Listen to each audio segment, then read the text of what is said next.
Oh, yeah. Really? Really good day. Oh, yes. Really nice day to be a Raider. Yes, it is.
I'm about to go level up, I cannot settle for nothing, I never been regular, always knew I could do better, I finally made it this far and I'm not looking back. They didn't see all the time that I put in, now me and the money are way too attached. Still rapping 919, the city is mine and I put it all on the map. Coming for what I deserve, I put in the work, now I'm about to level up.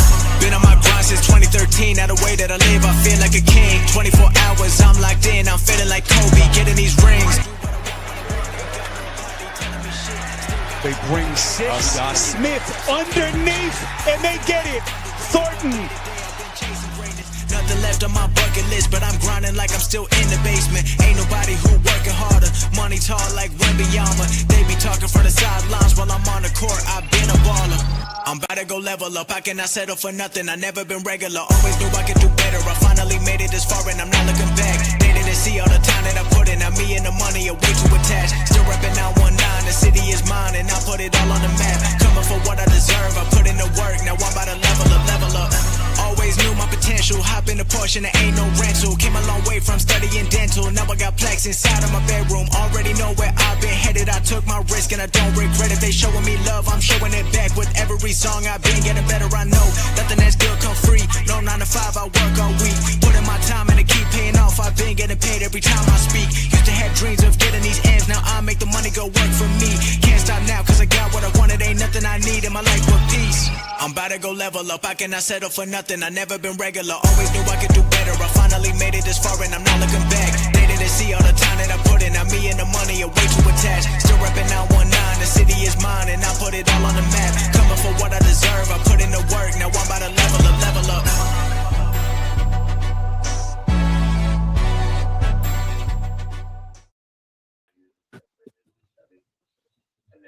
Salute Raider Nation. Appreciate y'all showing up, man. Salute to everybody in the chat. Salute to the mods in the chat. Salute to everybody here on the panel.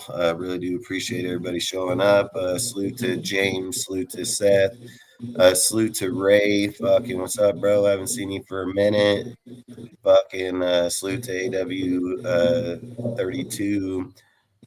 Salute to Lou Will, salute to Lucky Raider, man, salute to Raider, the whole one. Salute to all you guys, man. Really do appreciate all you guys popping up in here. Really do appreciate the support, like I always say. Salute to Mike, salute to Aaron, salute to Harvey. Appreciate all you guys popping up too. Frickin', if you guys want to give a shout out before we get started, feel free. Salute Troy. Go, Harvey. Yeah. The number one Raider fan, or what? Salute Dustin. Salute Fat Town Raider Mike. Nice seeing you again. Salute Aaron. And just let me say right this about this. To be a part of Raider Nation, it's 1,000 Raider fans that's thinking singly but acting collectively to the greater good to make Raider Nation better. Thank you very much. Salute to everybody in the chat. Thank you again, Dustin. Nice seeing you again, Mike. Nice seeing you, Harvey, again. And let's go. It's nice to be it's the best day of our lives to be a Raider. It is. Yes, it is. Today was a good day. Yeah, I was just going to say, Justin, thanks for having me on again. I know I've been kind of blacked out for a while, going through some stupid shit that I don't want to talk about, but I'm back. I'm working my way back. But Harvey, good seeing you again as well. Aaron, always good talking to you. And look at the chat. Chat is going crazy already. How about our chat? Yeah, bro. Our chat is going off. All right. That's what I'm talking about. Yeah, bro, and it's a nice day to be a Raider too, man. Yes. Crazy shit happened today. Yeah, we owe the chat all to Dustin White. Thank you very much. It's everybody, man. Yep. Thank you again, Dustin. Yes, you supply the platform for us all. Yes. The best there is, the best there was, and the best there ever will be. I always say it's all of ours, man. Frickin' so we're just gonna hop into this deal here, man, and we're gonna basically talk about the players, their contracts, what they've been signed for, what they're gonna get given. Yes.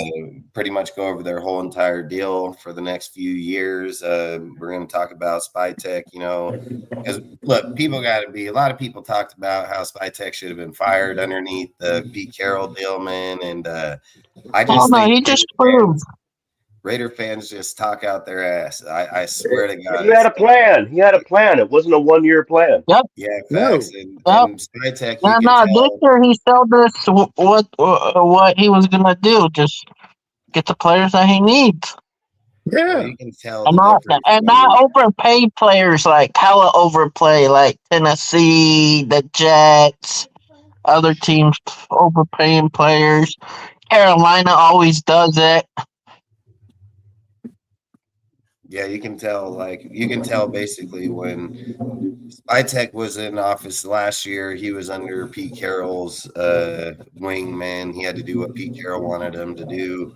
He had to get the people Pete wanted for his team. You can tell night and day difference from Pete Carroll, Spytek, and Spytek with Clint Kubiak. Just night and day difference, man. Like, the guy knows talent, and he knows mad talent, man. This guy, I've said it. If I'm just going to be honest, dude, I've been watching the Raiders since as long as I can remember. I'm 43 years old, man. I mean, I've watched them for my whole entire life. I've been to hundreds of games. Well, reality, probably not hundreds, because I think there's long story short, probably 100+ games. But long story short, I think I've never seen us draft or go into free agency this aggressive.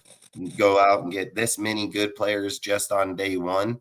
We're lucky if we hit one dude. We're lucky if we get two guys, period. And then we dwindle out, and then we get our picks later on in the, throughout the weeks of free agency. This year, man, it was just day one home run. I mean, I don't know if there's another team out here that even came close. I don't even think it is close. I mean, at the end of the day, when I go over what we're going to be signing them for per year, the first year, because you got to keep in mind over the next 3 years, we're going to have the top three highest money on the books for the NFL. So over the next 3 years, we're going to be the top three teams with the most money. And I think Spytek and them, they're genius, dude. I mean, I've said it. You look at the ownership that came in here with Mark when he sold shares, you can tell Mark and that guy are going to write checks. And I guarantee you that guy probably went to Mark and told him, hey, man, we need to do what's best for the organization, get this guy the players, get him what he needs. Spytek literally said at the podium, man, he said, my job is to get Spytek the best players that I possibly can. And when you look at today in free agency, I mean, goddamn, if you're telling me, I guarantee you, Max Crosby kicking himself in the ass. But again, we wouldn't get these players if it wasn't for Max. So just keep Right, We wouldn't exactly. got That freed up a lot Linderbaum. of space. Yes, that $30 Who cares million. about him now? That $30 million is two players. Helped us get Linderbaum. Actually, it helped us get Linderbaum, Dustin. Yes. Well, that's pretty much how they got Lindenbaum, and that's just and the trade. That's technically like a trade. Let's just be honest. That was part of the we trade. get 10 million plus on the books more back, and this year and then 20. We're getting 20 million on the books back. So I'm shocked that they got Linderbaum on a 3-year deal. I mean, that's pretty. It's amazing. It's what Spytek is doing. He's lining them all up. He goes all these guys for 2 years. That's it. Everybody's doesn't work out.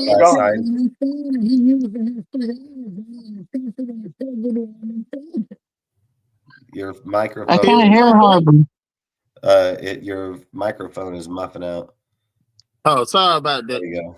There you go.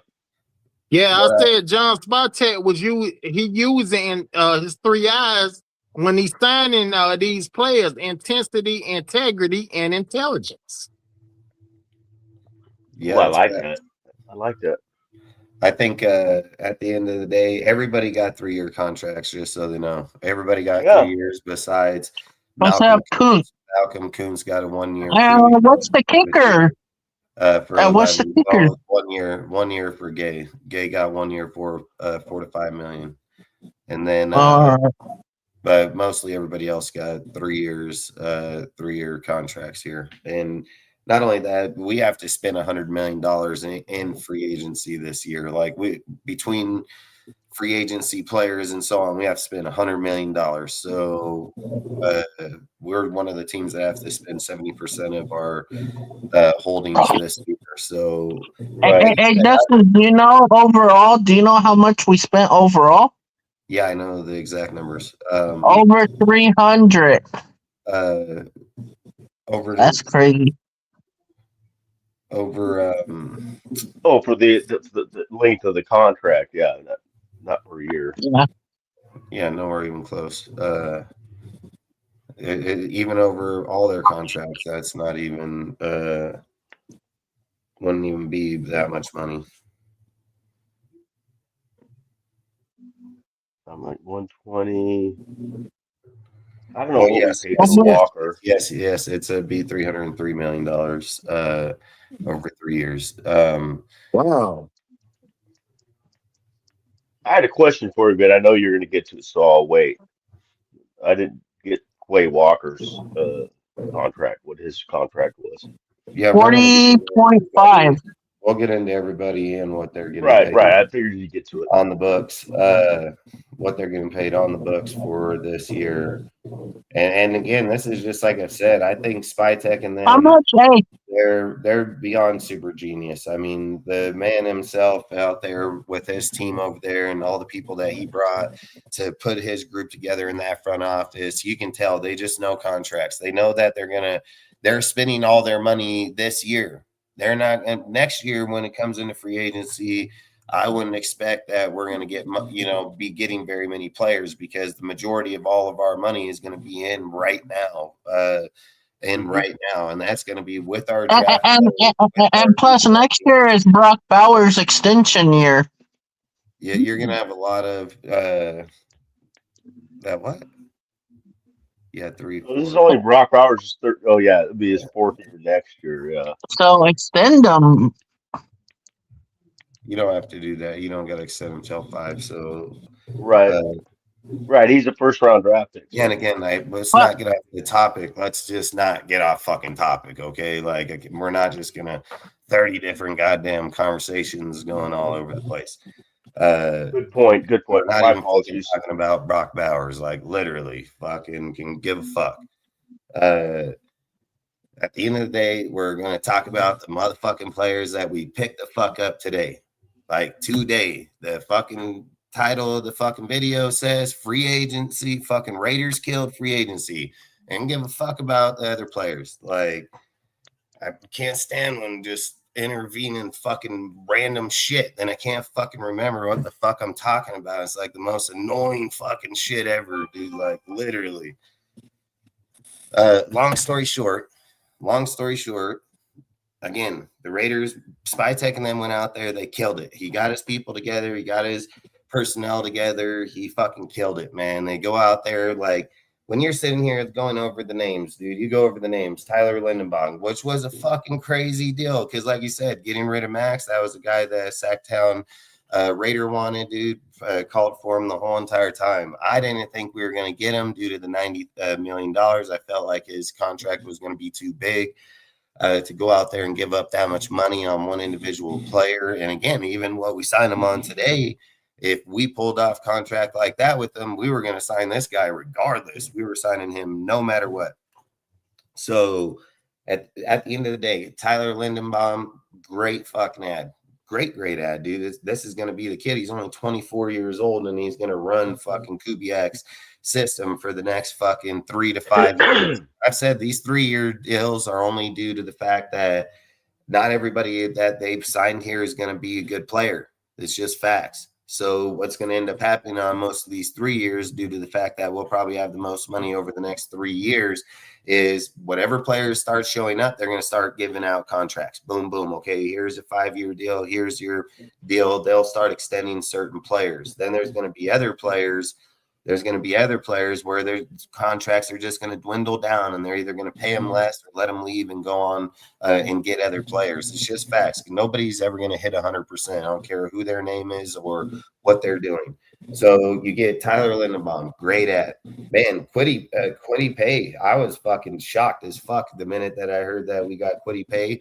I was like, what the fuck, man? I mean, great deal. The kid can stop the run like a motherfucker, man. He ain't the greatest pass rusher in the NFL, but he's most definitely, you're not going to be running the ball up the gut, and especially when you have the Chargers and what they're about to go do over there. I think it's most definitely an ad. And I know people are going to say, well, Max can stop the run. Max stopped the run for $35 million with 7 sacks, dude. Kwity Paye gets 4 fucking sacks last year, 8 the year before, and he only cost us $15 million, so there's a massive difference. Well, $12 million technically, but there's a massive difference on what they're paying the player versus the same production. Kwity Paye is young, a great player, a great ad on the team. Quay Walker, dude, was another fucking ad, dude. When I heard the Nakobe Dean come in, and then Aaron was telling me, oh, Quay Walker got signed too. I was like, fucking no, they signed fucking. That was my guy, Dustin. That was my guy. I brought him up. Man, I just loved how he played. Yeah, and when they said Walker came up, I was sitting there thinking like, "Fuck no!" They got Dean. They were like, "Nah, they got Walker too." So I was like, "What the fuck?" Like 2 killer, 2 fucking ads. 3 players within 60 seconds. That's how crazy it was. Yeah, it was a great ad to be able to not only get one, but to get both of them. Then you go into fucking Jalen Nailor, dude, which is a burner. He's a burner. All these, you got to keep in mind, all these dudes are young. They're literally leaving out of their first contracts, going into their second contracts in the NFL. And all these guys are young, upcoming athletes. We'd be lucky in the past to get one of these motherfuckers, and we got goddamn whole fucking six of these motherfuckers. The oldest is there's 2 players that are 27, and the rest are 30 or 25. 27 and And the 29. kickers, One's 27, one's 29. And then the And rest then- are 25 and under, basically. Oh. And then, so you got fucking Jalen Nailor, dude, which is sat behind Justin Jefferson, all those dudes. For he's been on only one team, only played for the Vikings, been on a great staff the whole entire time. And I've said it, it's guys like this that fucking turn out to being straight fucking burners, dude. Like, he's finally gonna get his time to shine in the system that I feel like Kubiak's gonna fuck kill it. Dude. Kubiak had him too. That's the other thing. He's been in Kubiak's offense before. And then you sit there and think, like, when you look at the people that he puts around him or how he builds with them, man. I mean, I think, like I said, Kubiak and them, I've said they want people that know how to route run, get in and out of fucking routes, And block. And block. Most definitely take out and fucking go deep on an out route. And this kid right here is most definitely going to be able to do it. I would still say they're going to target a receiver in the draft or even here in free agency still, I would most definitely think. But I don't think you're going to go after him here. I think you'll go after him in the draft, if I'm just being honest. I don't see us trading for a guy. And I don't think he's going to be our number one. I think he's just an ad there with Trey, and then whoever they draft, and then they'll probably develop Thornton over the time. Thornton just got a long ways to go. Eric Stokes, dude, ended up getting a contract redone. 3 years, $30 million. I mean, kid fucking came back. Malcolm Koonce, same thing. Malcolm Koonce got a 1 year, $11 million. I mean, the Raiders, we also signed Gay, the kicker Gay, fucking Matt Gay.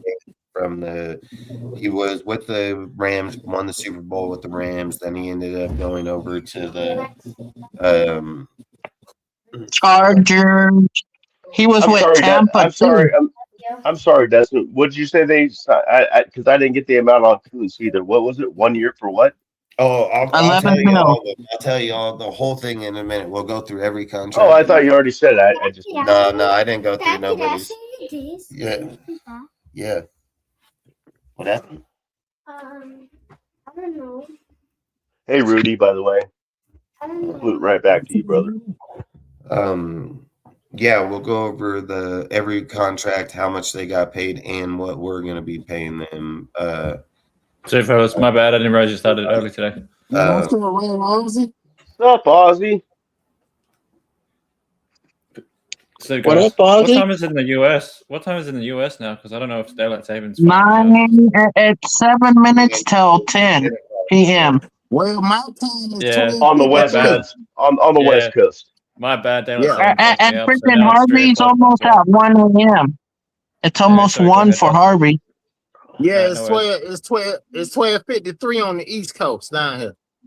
Salute Rudy. Salute to all you guys in the Yeah, my bad. It was my bad. I Hit lost. Boys Raider, man. Salute to all you guys. Really do appreciate you guys popping up and chatting. Johnny, really do appreciate it. Like I say, Tanner, appreciate all you guys, man. Salty. Salute to all you guys, man. Yeah, so to Trey, Rudy, I'd have to go everyone back else in and there. read everybody. I'm not reading them all right now. Yeah, as I say, my bad. I came late because I thought it was 4 o'clock my time, but it must have been 3. Daylight savings fucking me up. I was late too because I forgot to change the clock on the microwave. Yeah, Because all my other was what I clocks was late for. switched Saturday, but I forgot to change the microwave. I'm like, oh, it's only 8:15. Then I'm like, oh shit, it's 9:30 now. Oh, damn. We signed 8 players today, and 2 That's out good. of 8 2 out of the 8 are re-signs with Malcolm Koonce and Eric Stokes. Stokes. So who did we sign outside of the linebackers and Tyler Linderbaum then? We'll go over it. I just said all their names a minute ago. Okay, my bad. In a second. I gotta let my dog out. I'll be right back. All right, no problem. Yeah, before I go over all the contracts, everything, if you guys want to talk about, you have anything you want to, any player you want to talk about out of the guys we signed for a minute or so before we start going over the contracts.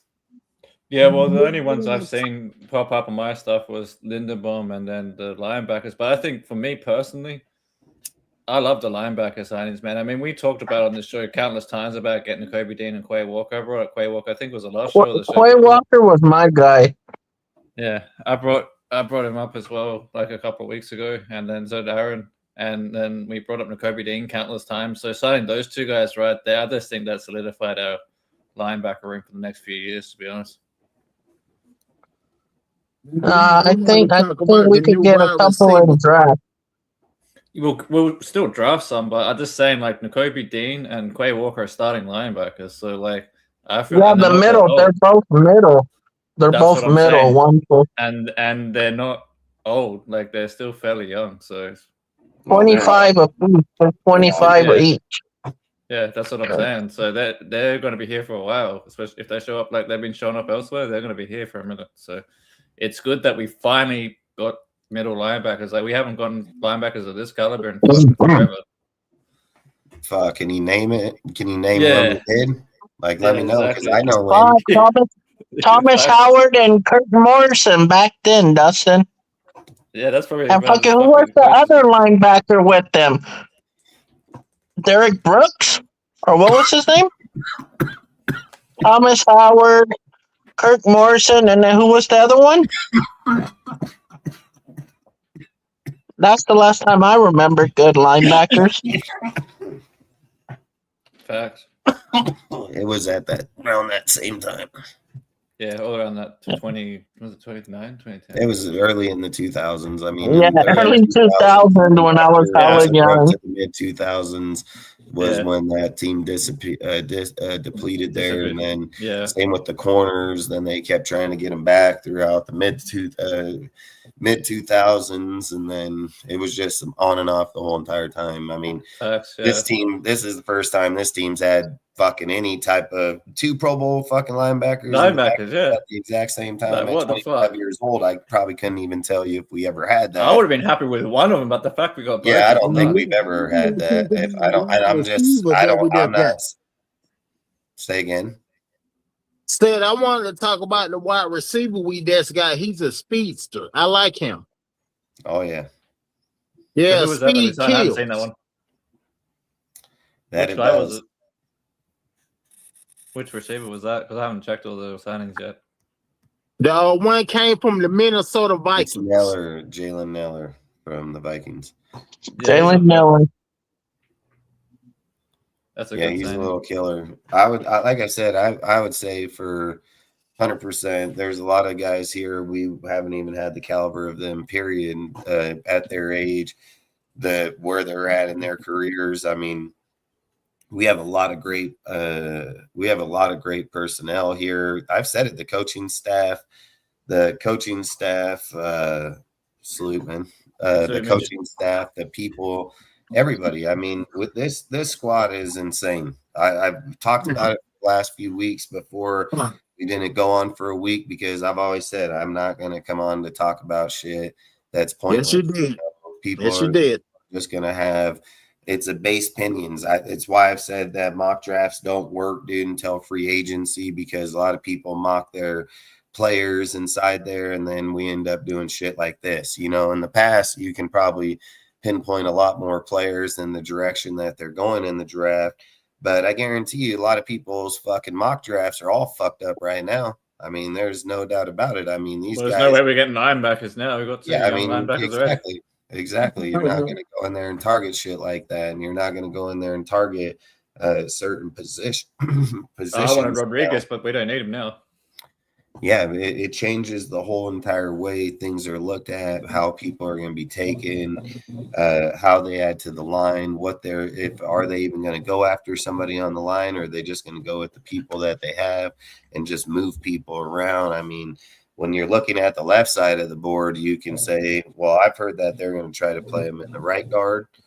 But I would just say, like, you can pretty much say right guard, center, and left tackle are all pretty solid. I mean, you got JPJ, now you got Lindenbaum, and then you have uh, Colton Miller. But I've also heard reports that Colton Miller is like they'll trade Colton Miller too right now. So I've heard that if somebody offers the right trade for Colton Miller, they'll trade him off too. Then it only leaves AJ Cole, which will be the last Oakland Raider. And I've said it, Oakland, dude. yep.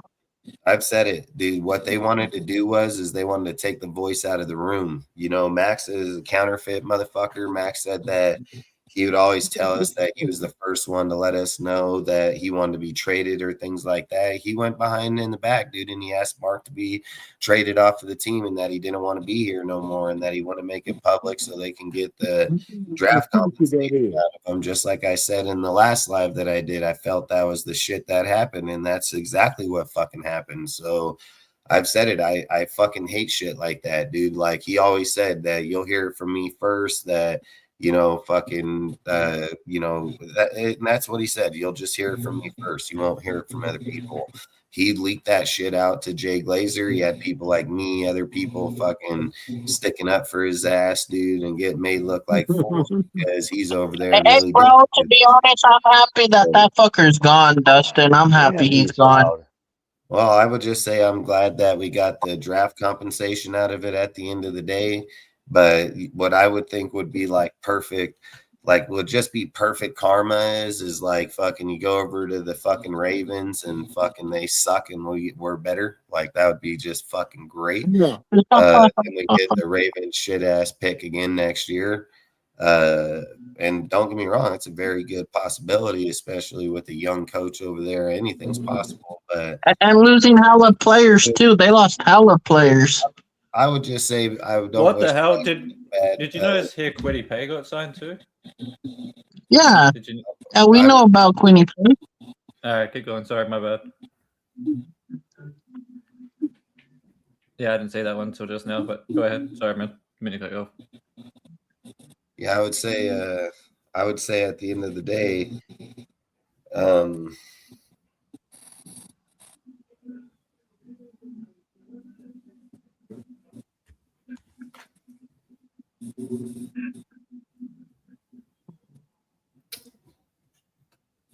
oh, I fucking hate shit. I'm fucking have to start muting people. Swear to God.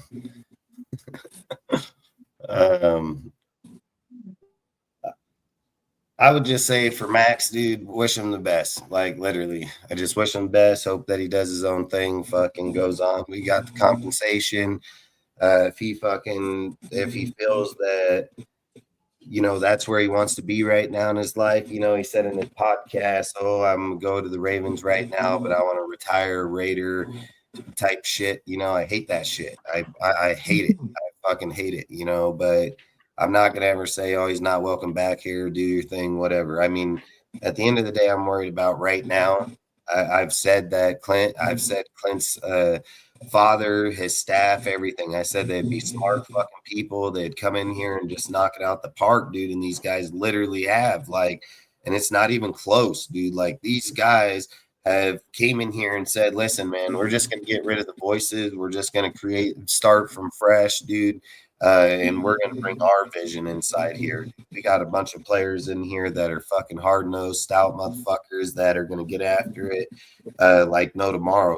Like I feel like the squad that they're building with that coaching staff. And look at Rob Leonard already has a better defense than fucking Patrick Graham had over the whole entire time he's been here. Like it's shit like that. Sometimes sacrificing one player for the team, it just shows where we lack in overall. On the books, it shows that we spent $101 million on today's signing. We only spent $81 million on the books.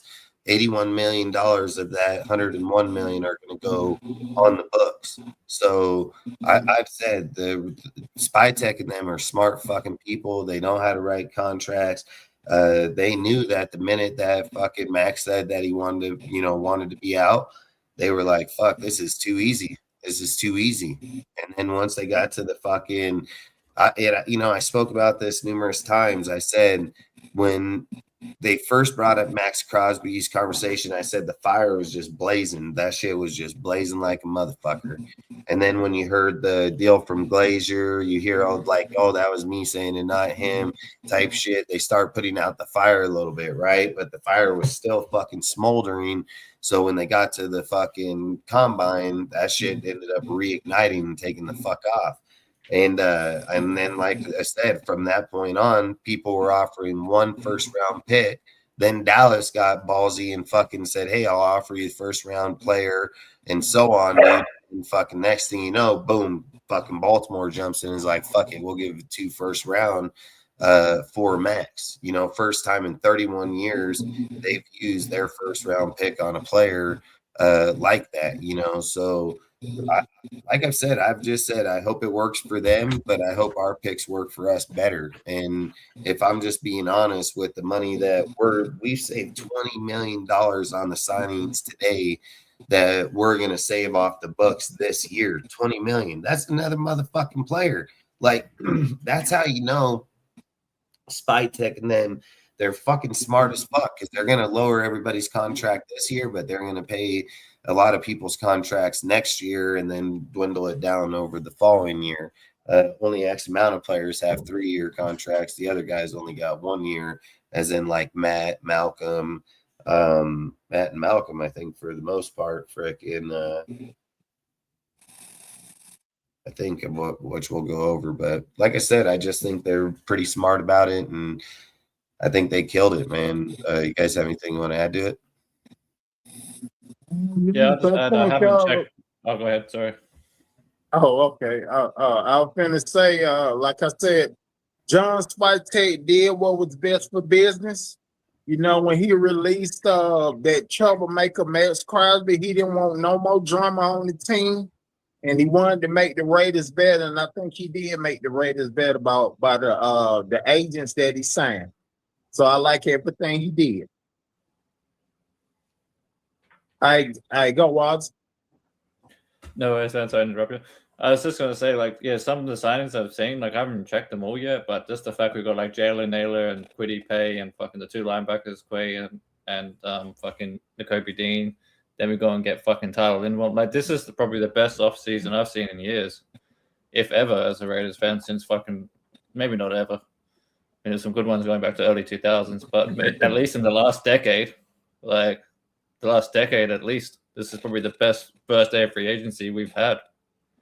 And I've been, like Dustin has said, Mike has said, a lot of us have said when all the talk was going, people blaming Spytech for this, that, and the third. And we were all here sitting up saying, no, the fuck it wasn't. It was fucking Pete Carroll and his bullshit. And we said that the whole fucking time. And day one of fucking free agency, he comes and blows the shit out the water. And then you got the guys he drafted last year. When we got him to see him play, they all look pretty good. So he's shown not only does he know how to draft guys, but he knows what guys to recruit. And like you just said a minute ago, he's excellent at writing contracts. We've only used 80 million of 130 or 120 something million. So we're probably still going to sign a couple more guys in the next couple of days, but they're not probably going to be as big contracts. They're going to be hole fillers, guys that are on smaller contracts. To fill out the rest of the team, and then we're going to go and draft some guys. So I can't wait to see what he does with 2 first-round picks, a second, 2 thirds, fucking 3 fourths, fucking whatever else we get when we trade up, trade down, whatever. I feel like this offseason is going to be the best offseason we've seen in a decade. Salute OG Sweat. Sorry, I'll let someone else go. No, that's pretty much what I'd say. You have anything you want to add, Mike? Your mic is muted.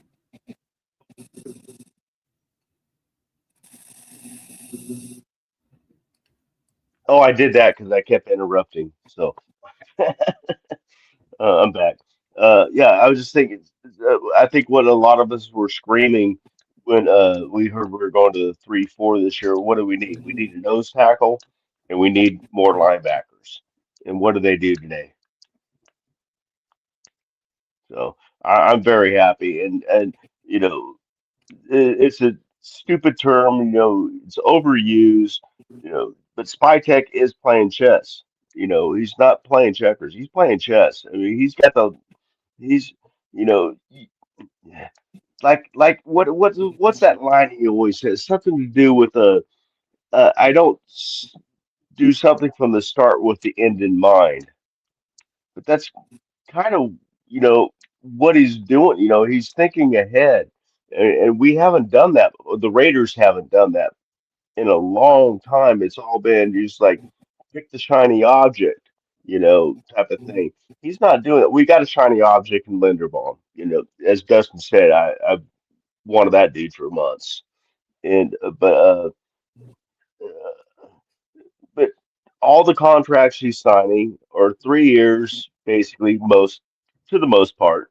But you can get out of them in two without affecting your team at all. And I I can't believe the Raiders being in the hole that we're in, that they got Linderbaum to sign a 3-year deal. I mean, I thought that was freaking amazing. With really only 2 years of it guaranteed. So I I don't know how he does what he does, man, but he's some kind of wizard. He's kind of like Kirk Cousins, agent as far as getting him a shitload of money. Spytek is doing just the opposite. He's getting these players he's doing the same thing, but in the opposite way, which is good for us, and getting these guys under reasonable contracts.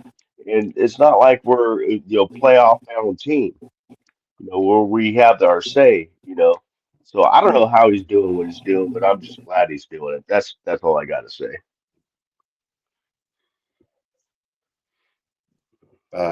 Aaron or Mitch, you have anything to say?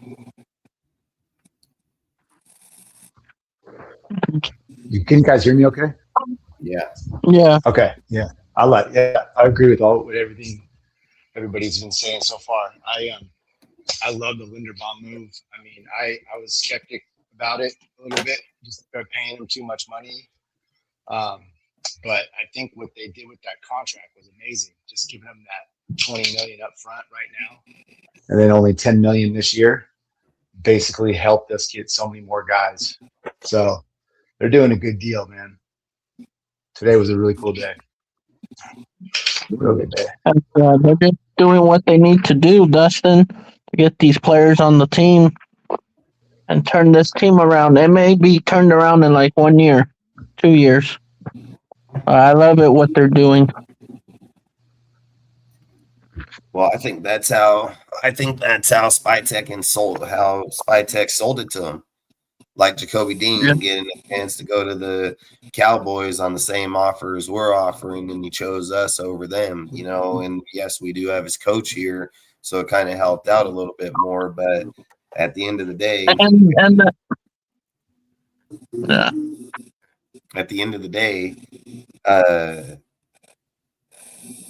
I think that's how they sold the conversation to them, was due to the fact that, hey, we can go out there. If you're allowing us to work the contracts this way, we can go out and get more players to go out and win now. We can win now, right now. And they were like, fucking, all right, man, if we're able to go out, and are you sure we can get these players? I've said it. I mean, show me a free agency that we've got this good of quality players at one time all in the first day. Just show me there ain't one. That's what I'm saying. I've been watching. I have never seen one. A long fucking time. I've never seen them fucking go out and knock it out like this. I can't name one. I can't name one fucking deal. The only reason I'm saying I can't name any is because maybe the early 2000s and I don't remember, but I don't remember recent history for damn sure. Yeah, I don't think there's one. Basically, the last time we've gotten a free agency like this was back when we were really good and people wanted to actually play for the Raiders. I don't know. I'm just glad I never met John Spytek as a car salesman, used car salesman, because I ended up driving off the lot some car that I didn't even want. Dude just seems to have a way with words, man, or something. I don't know what he does, man. We'll go crazy. over. We'll start with their contracts right now. We'll go over their contracts. Cool. About how he's paying them and what he's paying them for how long, what much we'll hit, and where we'll be when we're done. So if we start out with, we'll just start out with Tyler Linderbaum, 3-year, $81 million. 2026, we're going to pay him $10 million, and then we're going to give him $6.7 million. We're going to give him signing bonus of 6.7 for a total hit of 16.7 million on the cap. We're only $10 million. We're only going to. All right, Harvey, you have a good one. Good night, Harvey. We're only going to take a $10 million hit for him. Year 1.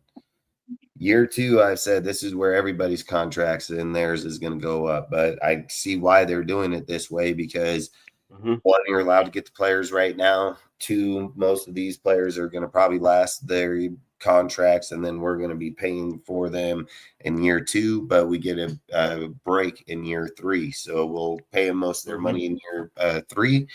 And that's why I've said if this is going to be their team for the next 2 years for sure. Like with these players and who they're drafting and who they're bringing, this is going to be their team. And you gotta always figure into the fact that every year the salary cap goes up. Yeah, it's going to go up over. So it's going to go up. Few years.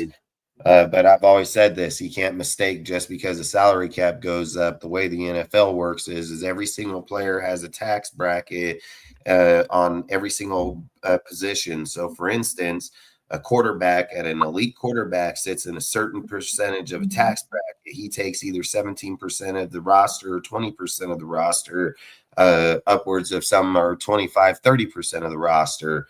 But every player sits in tax bracket. So no matter if the salary cap goes up, that means so does their pay. Their pay goes up too. So we're getting more money, but it's just like inflation. You know, when we started out, we had X amount of money. We still have the same damn type, but just money in the world is going up, and so is the way the team is. But so what? I did not know nothing about this. I thought a contract was a contract. I didn't know that it would go up with the salary cap.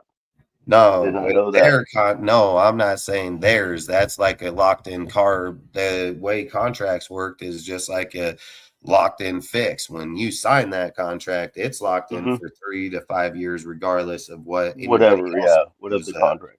But other people's contracts will go up every single year due to that cap. Oh, okay, I got you. Inflation that are on there. People's contracts that are locked under contract, they'll stay locked for the 3 and 5 years. That's their deal. They made that under that time and made those adjustments according to however they felt that. But in the end, every single person that has a new contract every single year, they will fall underneath that. Just like people are saying, well, the Raiders overpaid for Linderbaum, blah, blah, blah. No, he didn't. We didn't overpay for him because what do you think is going to happen when fucking Humphrey goes to reset his contract? He's going to jump him. Facts, we got ahead of it, just like other contracts. The same thing with Max Crosby. We thought, that's, but turned out to be a genius deal.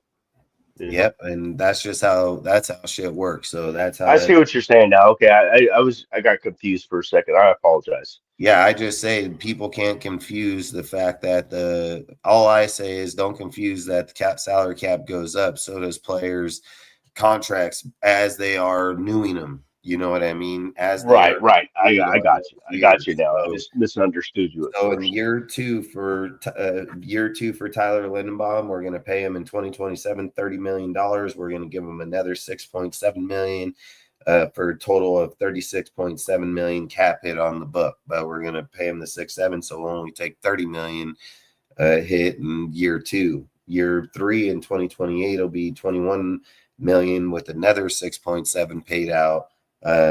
For total cap hit for $27.7 million, but on the books we'll only take a hit for $21 million. His total contract 3 years, $81 million. Now you go to Kwity Paye. He has a 3-year, $48 million contract. 2026, he's going to get paid $8 million, and then we're going. How do you spell that guy's name that you're mentioning? Kwity Paye. Kwity. Paye. I gotta look him up. Okay, I'm sorry. Go ahead. Yep. So he has a 3-year, $48 million. 2026, he's going to take an $8 million cap hit on the team. We're going to pay him $4 million. Signing $12 million cap hit for 2026. Then in 2027, he doubles his money to $16 million. Then we pay him $14 million, or we pay him $4 million again for a total of $20 million hit on the books. In 2028, it drops from 16 to 12, and we pay again $4 million, cash for a total cap hit for $16 million. But he's only going to take a hit for $12 million on the books, so he'll only be on the books for $12 million. Then you go to Quay Walker. Quay Walker, linebacker, 3-year, $40.5 million. They're going to pay him in 2027 or 2026. They're going to pay him $7 million with the $3.5 million signing for $10.5 million cap hit, but it'll only be on the books for $7 million. 2027, he's going to jump to $14 million. We're going to pay him $3.5 million, and we're going to take a cap hit of $17.5 million with him only being on the books for 14. 2028, he drops down pretty good. We're going to pick up almost $5 million just on him dropping down 4.5. He's going to go to 2028. He's going to go to 9.5 million. He'll go to 9.5 million. Salute, Al. Salute, fellas. Salute, Al. Both. 2028, he'll go from down to 9.5 million. What's the matter, bro? It's the velvet voice of Al's ghost. Oh, you all right, bro? Slow down. Salute, fellas. Salute, Al. Go. Like that, bro. I know, bro. It's good. Having a bad day. My baby, the boy on my bed. Oh, you gonna go in your bed? Uh-oh. That sounded bad. On my bed. Why? No, want my baby, want my mind. No. What? You can go lay on your bed, bro. It's fine. Hey, if you get bored in a little bit, come lay with me when I'm done with the show. Hey, come here. Give him 5. I love you. I love you. So basically in 2028, he's going to take 9.5 million salary. We're going to pay him 3.5 million again, and then he'll be on the books for 13 million. 13 million overall. So at the end of the day, we'll only be on the books for 9.5. Then you go to Nakobe Dean, which this is where I feel like they value Quay Walker more than they do Nakobe Dean. Maybe they just view him worth more money. I don't know. His total contract's 40.5 when Nakobe Dean's is only 36 million. So they gave him 4.5 million more for Walker. But again, Nakobe Dean's contract is 3-year, 36 million. In 2026, he'll take a $6 million. I'm sorry. What was Quay Walker's contract again? I'm sorry. 40. Trying to write everything. Huh? 40.5 million. For how much? For 3 years. 3-year, 40.5 million. Okay. Got it. Sorry. I was trying to write all this stuff down that you're saying. Then you got Nakobe Dean, 3-year, $36 million. Then you got first year is $6 million, $3 million signing, $9 million cap hit, but he'll only be on the book for $6 million. 2027, just like all the others, it doubles to $12 million. We give him $3 million. On the cap hit will be 15, but he'll only be on the books for 12.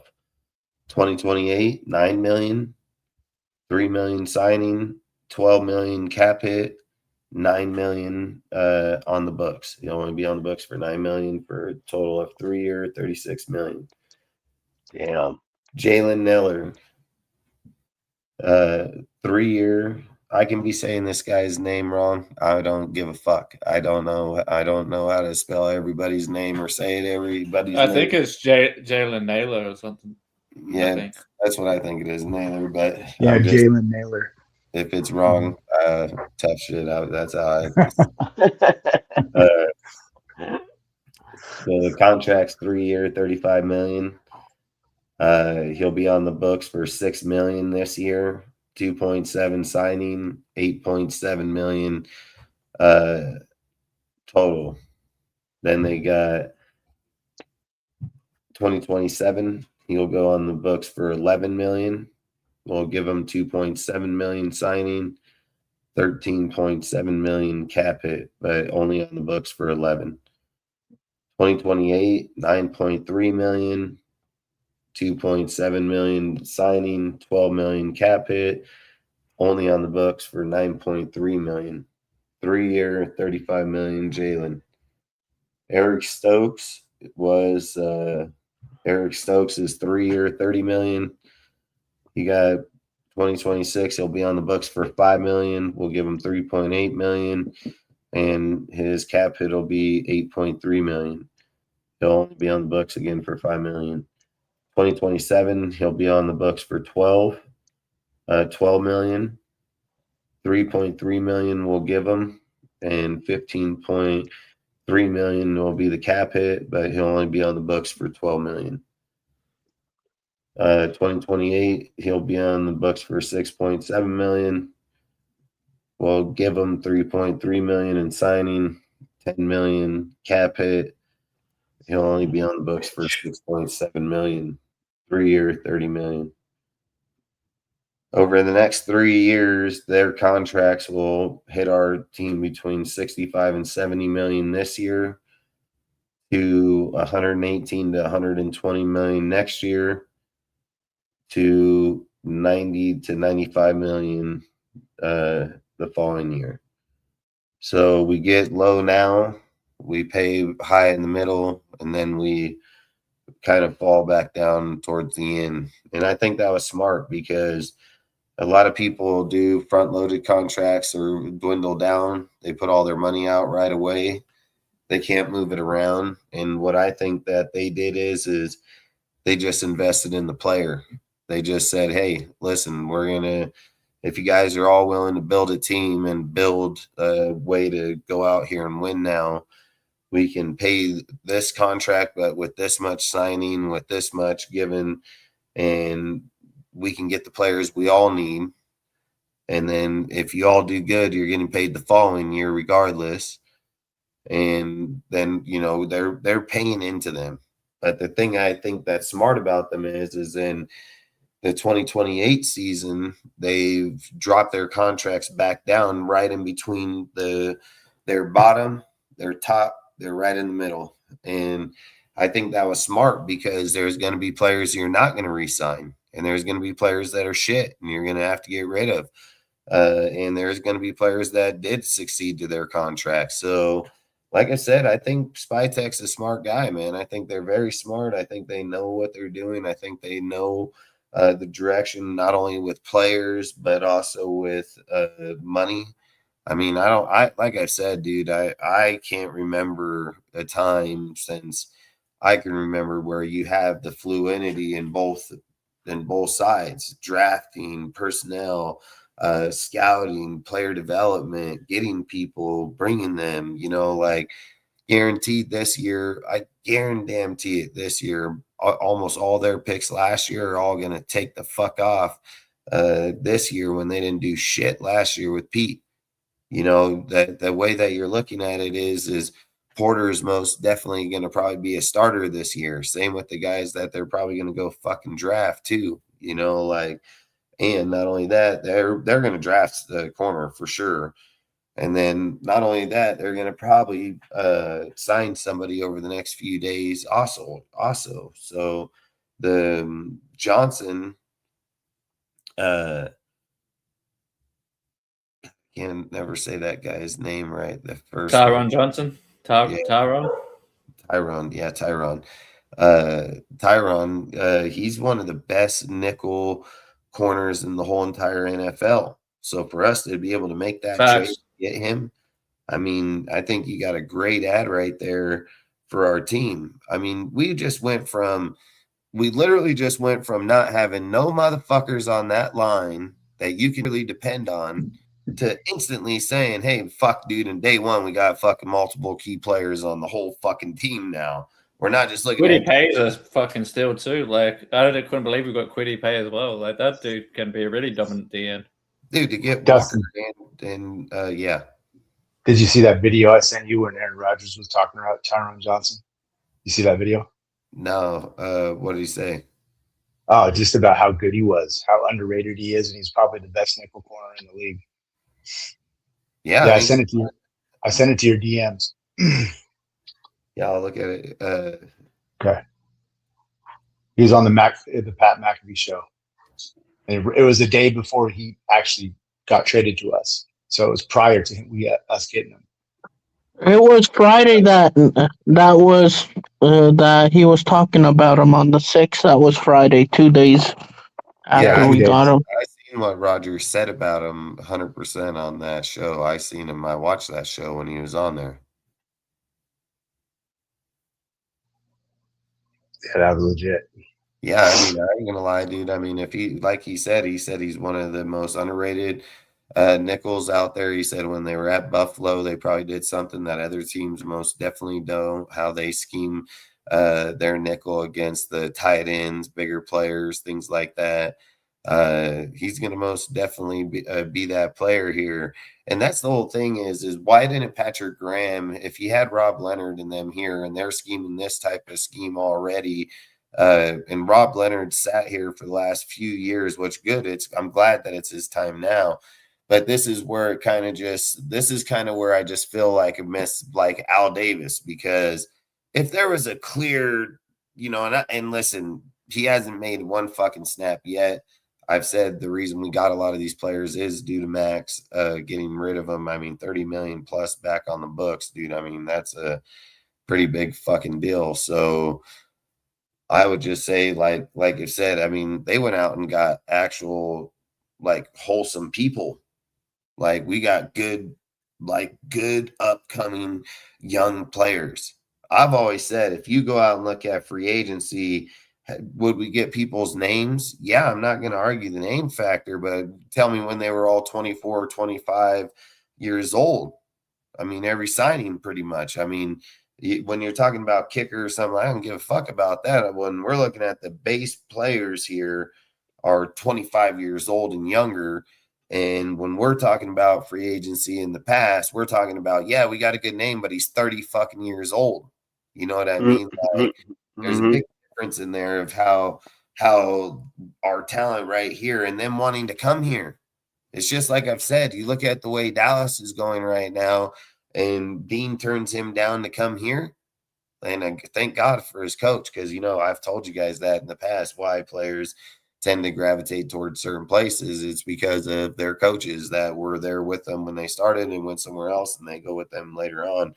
It's just facts. I mean, look at Tennessee right now, dude, with the fucking Sala and all them players, even with the Niners fucking went over there and left went there. So I just, like I said, sometimes coaches are what make those, you know, make that team. So I don't know, man. Like I said, I think Spytek and them killed it. I think, you know, Clint Kubiak's fucking vision I like Linderbaum, but I've said it. Don't be surprised when Linderbaum gives up a sack due to the fact that in the pass rush, because he doesn't have a good pass rushing grade. But again, he might get better here just due to the fact that, you know, when he was there with Lamar, Lamar moves around a lot, tries to run in and out. So I'm not going to sit and say they don't probably grade them different just due to the fact that they can't hold the fucking player. So when the dude has to get off, they have to rate the play the way it is. But I would say it's not probably more due to the fact that he can't hold his own. I would say it's more due to the fact that Lamar breaks down the pocket sooner than later. So that's why I would say it would probably be that. I think him and Clint Kubiak's offense, dude, here playing off the play action, RPO type deals, like he should probably kill it because we're not going to just have some burner back here. But, this is something else I'm going to say. Like, I would look, they're building a team to try to win right now, dude. Like, you don't go sign players' names like these and then not try to go out there and win, this year. And that's the other thing that started, like I've said this months ago too, and I'm going to stick to it. If they go out here and fucking trade for Mac Jones, or they come out here and say that they're just going to roll with AOC, I'm going to say they're not going to fucking draft Fernando. They're going to trade that fucking pick, dude, and they're going to just keep stacking these motherfuckers up. I mean, if you sit here and look at it like where we're at right now, right? You look at where we're at right now. Right now we're in a spot where if we were to trade are you here? Are you still here, Mitch? Yeah. Okay, I didn't know if I dropped. Did I drop the right one or no? No, you're good. You're good. All right. Look, dude. No, you didn't drop the right one. I'm still here. They came out here right now and built a team to win right now. Like, they got players here to win right now. Fernando, they've already said they're not going to play him right now. Like, he's not going to get played. They literally said, no matter what quarterback we start, we have no intention to go out there and start him day one. Pickett ain't here no more. He ended up leaving. Gino got cut. He's working at Wendy's. And we're fucking I've said it. Who's probably screwing up the orders there? Yep, facts. Fucking look who's the only guy left. He's taste testing. That's his job over there, just to taste the food. Yep, taste That's test. what they're paying him. The chief of taste testing. I would say the only quarterback that's left on the squad is AOC. There's been numerous reports that Clint Kubiak has said that he likes the way AOC plays football, how he runs the offense, how he's accurate, don't throw interceptions. If you sit here and look at it like me and Will were talking earlier, if you sit here and look at the way that Sam Darnold went over there and threw multiple touchdowns or interceptions throughout the game, throughout the season, 35 points, multiple touchdowns. What is it that one thing? There's one thing AOC don't do. He doesn't throw multiple touchdowns in a game. Like his system with the way he throws, the way he goes, he's probably going to thrive just goddamn fine in Clint Kubiak's offense. And I've said it and I'll keep saying it. Next year's quarterback class is way bigger. We've already got 2 firsts this year and 2 firsts next year. What did I tell you guys the whole entire time? I said, if you're going to try to fucking get a quarterback next year, you're probably just going to need 3 first-round picks, 2 to get started, 3 to get fucking going. I said what did I tell you guys? I didn't care if we were sitting in 27th spot, because why? The fucking I told you guys the whole time that the Chiefs were in the 27th spot to the 10th and traded up to the 10th spot overall to fucking get Patrick Mahomes. I've literally talked about it 20 times on this show. And I said, if the Raiders were able to go in there next year, use their first round picks, trade up, even if they had a good year, trade up, get their fucking guy, and then sit him. CJ Carr is a guy that Tom Brady has literally talked about, literally said, hey, this guy right here is great. I've told you guys I would draft Averill Reese if it was me. I've told everybody from day one I would draft Averill Reese, dude. And I even told you guys I would trade back with probably even the the Browns to the 6th spot, pick up multiple picks because the Jets aren't going to give us multiple picks. But if we were able to pick up we need the first picks, and I think the way that the draft is going to work, Jeremiah Love jumped up there, Sonny frickin' Styles jumped up there. You have multiple people that all jumped up in the board here during the combine, where I believe a guy like Averill Reese, dude, where I think Averill Reese would have went to the Jets if they were to pick right there. And I still believe Averill Reese's stock is just as good. He balled out in the motherfucking combine like a motherfucker. But Yep. I would just say for personal teams' needs, there's guys that weren't there that are now there. So I believe they would probably be more comfortable with taking their guy like Styles to their team versus Reese. And I think Reese, dude, like what we still have a glare in our, are they saying Malcolm Koonce is going to be our other starter? Like, are we rolling with Tyree Wilson? Like, there's still a void at one of the DN positions here, dude. And I think if you go in there and get Averill Reese, I mean, look, dude, you can set your team up to win right now, 100%. Like, you can 100% do it, dude. You're going to trade back, pick up multiple first-round picks. I've told you guys before the combine even happened that I would trade with the Browns. And guess who the Browns went and interviewed? They interviewed Ty Simpson, dude, with their 30 days. So I think that at the end of the day, I think at the end of the day, we have a good chance if we were to sit and say, like, hey, you want fucking Fernando and you can move off your guys' shit. Look, teams are eating contracts already. They don't give a fuck anymore. Like, they're just like, we're not going to keep these dudes around. And the Browns will be the next ones to get rid of Deshaun Watson. They'll have to pay him the money, but they're not going to keep him on the fucking team. It's just going to hurt him, dude. And having Shador, dude, Shador sucked, dude. I don't even know how the fuck he even made the Pro Bowl, dude. Fucking 7-10, fucking 7 touchdowns, 10 interceptions. Like, that's crazier than hell. But, that's how the Pro Bowl sucks. It's trash. Gabe Dillon, I'm not going to say he can't be good. Hell, let him come to our team and sit in the backup behind fucking AOC and fucking make that your quarterback room. Like that, you can have good options here for what we can sign at the quarterback. I just don't know with everything. You can sell that pick. You can sell that pick, man. There's going to be teams that want fucking Fernando, dude. There's no doubt. I just believe this is how I believe. Tom Brady himself probably is saying it. Nobody knew who Fernando was last year, and we're just going to all jump the gun. Right. Exactly. We have all kind of tape on Archie, CJ, all these other guys, but we're going to fucking hop the gun on Fernando. I don't think that makes sense. I think they're like, look, Max was one of the biggest key pieces to this whole piece.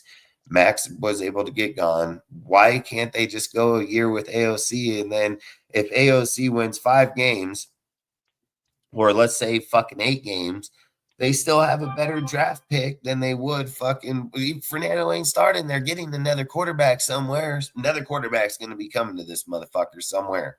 So that's either Kirk Cousins, and we're going to say Kirk Cousins, dude, sitting on the bench the last 2 years, he's just going to come here and win right away. Like, fuck that. I'd rather just roll with AOC. It's going to be the same outcome, dude. Like, and AOC. Preach. Yeah, I've just said AOC has shown where did he beat the Chiefs again in their house again? Like, hey, let's make sure we start him next year. Not just that, but worst case scenario, say like we get a quarterback in 2027, and then that's the last year of AOC's contract. They can just, because we drafted AOC and stuff, we can just franchise tag him and trade him at that point. And if he plays this year, his value will go up. I would just keep AOC. Or just keep him as a backup. Yeah. If AOC takes off this year and shows that he can run this offense, I'm not getting rid of shit. I'm going to keep him. I'm going to sign him. I'm going to have 10 years out of him. There's a big difference when you have a fucking competent fucking coach in the offense running the offense out here. AOC's due to be on a contract next year, dude. Fucking pay him next year. regardless. So at the end of the day, let's say that he doesn't work out this year and he's not going to be that guy. Then who cares? You just pay him $10 million. You make him the backup quarterback, and he'll probably be just damn fine with it, dude. AOC is a good dude. I believe if he knows himself that he's a better, help a player out type dude because he's just not good enough to win, then that's on him. But he's never going to have a better chance than this right now. He would never have a better staff. He'll never have a better team, better line, better deal. What is AOC? 7-1. When a halfback rushes more than 100 fucking yards. That's factual truth. That's not a bullshit stat. It's not my feelings. That's a factual stat. He is 7-1 when his fucking halfback runs for 100 yards. What the fuck do you think they just went out and did right now? What do you think they just went out and did right now? We got a rushing offensive line. That's what we got. Ashton Genty going to be 100-yard back per game. He's not going to be getting contacted behind the line of scrimmage at 7 fucking yards and then have to break it. Like we could be a 2,000 combined yard running back next year. Like dude, combined. You seen all those clips where Genty fucking was 5 yards upfield and that where that fucking safety had to meet Genty in the lane, and you seen what happened. That didn't work out so well for him. Their soul left their body. Their soul left their fucking body. You know what it reminded me of every time? Alex Kidd. Alex the Kid seeing him assist and going. It reminded me of the fucking Avengers when Bruce the Hulk goes to the lady to go get the fucking stone from her. And he was like, I'm gonna get it, and she fucking knocks his soul right out of his body, and he fucking jumps out, and the deal's here, and he's like, what the fuck? He's like, what the fuck is going on? Like, that's how I feel like when you watch Genty just tuck his fucking head and hit those motherfuckers. And look how many plays where Genty was on the sideline and a guy tried to tackle him and he just fucking leg shrugs that motherfucker like nothing. We're talking about Genty's about to put the league on notice because this dude is and he learned his lesson early too. When he ran into that linebacker straight on, he goes, I gotta pick who I want to try to run over better than I did. I mean, he was on the sideline for a couple of plays, but what did he immediately say? That was. He goes, that wasn't smart. I shouldn't have done that. I learned my lesson. The thing about football players is that was Genty's first year. He's only going to get bigger and better. The more and more every year he comes to the league, he's only going to get bigger and better, dude. He's only going to get stronger. He's only going to get tougher, man. It's just facts. I've always said Genty had a great body for year 1, but year 2 and 3, fuck, that kid's going to be dangerous. He's going to be dangerous as fuck. I don't know if you guys see this guy's workout plan that he does here in the off season, but this guy is next level crazy. Like literally. So, and just a really, really, really good guy too. Well centered, military background. Yep. I mean, he's just centered. It's not a guy you have to worry about partying on the Vegas Strip and not playing on Sunday because he's fucked up. You don't have to worry about that kind of stuff happening with him. He's just and for a rookie last year and being a highlight of the Raiders. How he handled his conferences was amazing. I think, being as young as he is, I mean, how he handled those things when the situation was not good. But I mean, he just kept saying the right things all the time. He's just a good guy, and that counts for a lot. That's the intangibles that I like that Spytech is picking up. So Jay, I'll just answer the question. All right. It's just like I said when I was talking about the conversation. Tom Brady is going to be a key factor in the quarterback. And all I'm saying is Tom Brady has tape on all kinds of other quarterbacks. There's nobody in college, nobody in the NFL that knew Fernando was going to go from fucking Cal to Indy and play the way he played. And I don't think anybody's knocking what Fernando's done. But this is what I'm going to keep saying, and I'm going to keep it reiterating it. I'm not going to say that the Raiders are not going to pick Fernando. But what I will say is if the free agency keeps going the way it looks, we just got 13 fucking picks in the draft now. We got 2 compensatory picks, dude. We got a fucking 4th round again, so now we got another 4th round pick. And we That's got at 4 now, right? That's fucking 4 now then. Yep, we got 4 fucking 4th round picks and fucking 2 5th round picks now. So long story short, we have 13 picks. Do you think we're drafting 13 players? No, we're not going to draft 13 players. No, we're trading up in certain spots. Yeah, sure. Maybe I'd trade back into the 2nd at least with all those 4ths. I'm not sure. Okay. Go. I was just saying I'm not sure, but I'm not 100% on this, but I don't think those compensatory picks we can trade. I don't think you could trade those. What? Even if we don't. I don't think we can get the ones that we get. You know how we lost the nickel guy last year to the Packers. Yes. Yeah. I can't say that guy's name. What I think he's saying is you can't trade the compensatory pick, but I thought you could trade anything. We got 3 other ones, so you keep one anyway. So yeah. It's relevant at that, regardless of which one you're keeping or not. I think that what I'm saying is we're not getting 13 players. I bet we'll get 8. I bet we'll be around 8, and I guarantee you they're going to use a lot of those picks to trade up, trade back, trade up, maybe move some for next year. There's a lot of picks on there, and you want valued picks. You don't want just picks. You know what I mean? And that's why I'm saying the reason why I think they would trade that pick is one, if Mac Jones came to this fucking team with Linderbaum, fucking Genty, fucking Bowers, all of them, he's going to win. I don't give a fuck about how anybody's feelings feel, dude. Mac Jones won with that Niners team that was broken, not having fucking McCaffrey, not having their fucking starting receivers or tight ends. Like, Mac Jones won fucking games for that team. 7, I think, if I remember right, dude. Like, he won just fine. And I'm saying... No, he carried him through the first part of the season. You also have to remember Mac Jones was a 1st-round pick originally, so like it's not like he wasn't talented. And he's only 25. He's 25 fucking years old. So why the fuck would we go waste our 1st-round pick when he can have a veteran quarterback that he already knows the NFL, ain't learning, ain't sitting on no fucking bench. And similar system because Shanahan's system too. Yep, damn right. So why would he waste that pick on a player that's going to sit? This is the thing I would have to ask Raider Nation, because I don't fucking agree with it. And I'm just going to say it straight up. If you're the 1st round, 1st pick in the draft, you should be fucking starting. You should be playing.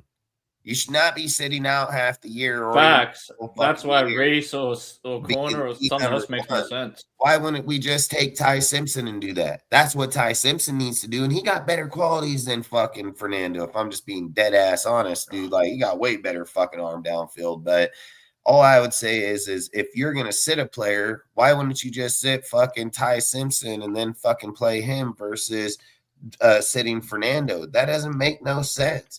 So the reason I said I would trade that fucking pick, the reason I said he said that you can trade the pick since 2017. So okay, I didn't know. I never heard you could not trade those picks. I did not know that. I would just say, all I would say is why would we waste that pick on him? Why would you not get Averill Reese? That's going to wreck a motherfucker's life day fucking 1 in the NFL. Isn't it about the production you get now? Like, I'm not understanding why so many people all of a sudden just fell in love with the one quarterback that just so happened to be the only fucking year that there's only one quarterback in the draft and we got that pick, right? It's just that's how it worked, right? We're the only motherfucking 1 year out of all the years that got fucking 5 quarterbacks, 7 fucking quarterbacks, 3, 4. The only fucking year that the Raiders get the 1st overall pick, the first guy at the 1st overall pick isn't even an offensive player. Marcel Averill Reese is the number 1 pick in the motherfucking draft. But because there's only one fucking quarterback and we all of a sudden just want Fernando because nobody knew this motherfucker's name before the end of the fucking college season. He's like, yep, we got the first pick. Fernando's our fucking guy, but there's nobody else. You guys picking Carson Beck? No. I've said it. I would have taken Trinidad Chambers over him, but Yeah, I know Fernando because I'm a Cal fan as well. So yeah, I know he ain't that. Yeah, Dustin, you got a good point, dude. I'm gonna know that guy. We're Cal fans. You got a good point, Dustin. You do. Yeah, I do too. I mean, there's no reason to go do all this work right now and then to have a guy to sit there for a minute. You know, if he's gonna sit there, why don't you just wait till next year and get fucking the guy you want? Yeah, I agree. Oh, I like what you said before, CJ Carr. You know I'm a Notre Dame fan, so when you said CJ Carr, my ears perked up. But yeah, well, it's the fact that what are they all? But I'm not sure. I mean, he's only had really. Got to admit though, he's only had 1 year. Also, he's a redshirt freshman. He didn't play last year, or the year before. He's had one season, but he looked really good. So I watched every Notre Dame game, every snap, and he looked good. I mean, I would take him over Fernando. Well, he's going to play again this year, so he'll be in the same I know. system, Exactly. Same deal, 2 years in a row. Big difference, and there's nothing even saying. Oh, trust me, I'm pros. Yeah, there's I'm nothing pro saying CJ. he even comes out this year. He might stay another year and fucking come out the following year. Absolutely, he has another year. Yeah, because he's only really a sophomore. He's redshirt freshman this year, so yeah, he's got another year of eligibility. Most quarterbacks that play 3 years in college have the highest success in the NFL when it comes to those deals. It's when they take risk on dudes that have 1 year breakout seasons. That's when they have the biggest downfall of quarterback success. So that's what we're asking. That's what we're about to do. Well, I agree 1,000%. I want CJ Carr next year if he declares next year. I would take him to heart. He's a Notre Dame guy, and I love the kid, man. I mean, he's. Yeah, the thing I look at it like this. This is how I look at it, right? When our team is struggling and when our coaches were struggling, they all turned to fucking AOC to come out and save their fucking jobs. And he saved what? 2 fucking dudes' jobs going out doing that same shit, running with fucking no-name coordinators, no-name fucking, broken systems and so on. People just hold AOC to the deal because of that Chargers game. They act like that one Chargers fucking game was every game that he's played. Between the Chiefs game, did he have a bad game in there? Yeah, but fucking if people remember, Derek Carr didn't win 13 fucking games the whole entire season. What did he go? 11 straight games without winning 1-3, and then they lost the rest out at the end. I mean, there's players are going to have bad games, dude, no matter what. But if we sit here and say that AOC over 2 fucking years, we gave him his 17 game system, and then he fucking went out and flourished, started playing good ball. And then we lied about who he was. I told you guys the whole entire time AOC was playing better ball than Gardner, and I said he was playing better ball than Gino. And people were like, no, that's not what they're saying, blah, blah. Yeah, bullshit. They all said it was Gino. I told everybody, nope. All the reports I hear from the people I know that are there, Gino's throwing interceptions, Gino's throwing this, and that. And you know what all their side said? Their side said, what? What did they say? It's only fucking practice. And I fucking laughed. I said, yeah. Go say that to Tom Brady. He probably fired. When I got in the argument with Kurt Morrison, and Kurt Morrison was telling me, I don't know what I'm talking about. Gino throws a beautiful ball, fucking this, that. And I told him, yeah, in practice, motherfucker throws fucking 10 interceptions too. But you guys don't look at that. And he told me it's only practice. I told him, well, that's probably why your fucking career didn't last long, only 8 years in the NFL, dude. And I said, go over there and tell fucking Tom Brady it's only practice, and you probably won't be on that fucking deal. What is Tom Brady saying? You said that to Kurt Morrison? Really? Seriously? Fuck yeah, I did. I said it at the fucking OTA camp, dude. Fucking said it to Kurt Morrison at the OTA camp. And he got into it with me like motherfucker. And I told him, I told him he was a straight ass clown. I told him, I said, you're an ass clown, bro. I said, you're the fucking reason that we have these problems in our own organization. It's people like you that fucking make up excuses. I said Tom Brady has on fucking camera himself where he said if you don't show up to practice like you want to fucking dominate that motherfucker just like you're in a playoff game or a Super Bowl game, then you ain't here to be the best player you fucking can. You know, like Tom Brady is a fucking dog, bro. Like Tom Brady's a dog. That's why he's the first motherfucker to ever win 7 Super Bowls like he did. And I don't give a fuck about people's feelings about him or not. Tom knows what it takes, dude, and he has no fucking qualms of telling people and reminding them because you know why? He did it for over 20 some odd fucking years, and he reminded himself of it every fucking day, just like him telling fucking Logan Paul he's a bitch that he couldn't fucking take on from the NFL, you know, like this guy, Logan Paul runs his fucking mouth, dude, and then fucking finds any way to back out. Oh, the WWE, fuck, you shouldn't run your mouth then. He literally said he'd throttle fucking Myles Garrett and shit. Dude, Myles Garrett fucking eat that guy alive. And not only that, when he said fucking Aaron Donald, I thought, yeah, you're dumb. Aaron Donald bench 500, he'll murder you, dude. Fucking, he'll just murder that kid. But long story short, Tom's fucking knows what it takes because people say, you know, when they always say, well, if he played in this era, Tom played in the Ray Lewis, Sean Taylor, fucking Brian Dawkins, Ed Reed, fucking he played in the fucking one of the ruthless eras there was in that fucking time, dude. And fucking hits, and that's why he thinks Mahomes is a pussy. Yeah, that's facts. I mean, look, there's things where Tom can mold a player or not. This is what I would say. Tom Brady was talking about CJ Carr a year ago. He didn't bring him up this year. He brought him up a year ago. That just shows that Tom has already been watching certain players. He's got his eye on certain people that's already.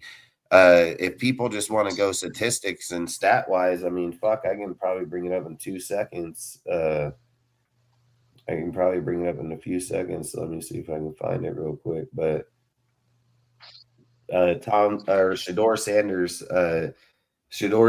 24 stats versus Fernando Mendoza 25 stats. Fucking yards. Shedeur Sanders threw for 4,134 yards. Fernando Mendoza only threw for 2,980.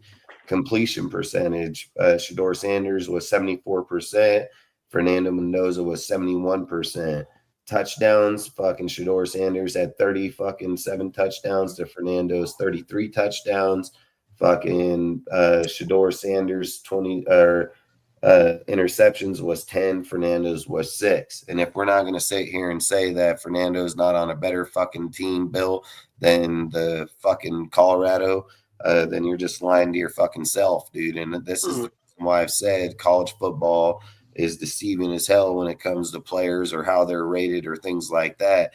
When Shedeur Sanders got into his time to go and play in there, and it was his time, he's got 7 touchdowns and 10 interceptions. I'm not going to say that Fernando can't win, just like anybody can win in the perfect environment and the perfect settings. What I'm saying is why I would trade the pick is we add more value on the defensive side of that ball. When you talk about replacing, the number one thing Raider fans always say is, thanks. The one thing that Raider fans always say is what?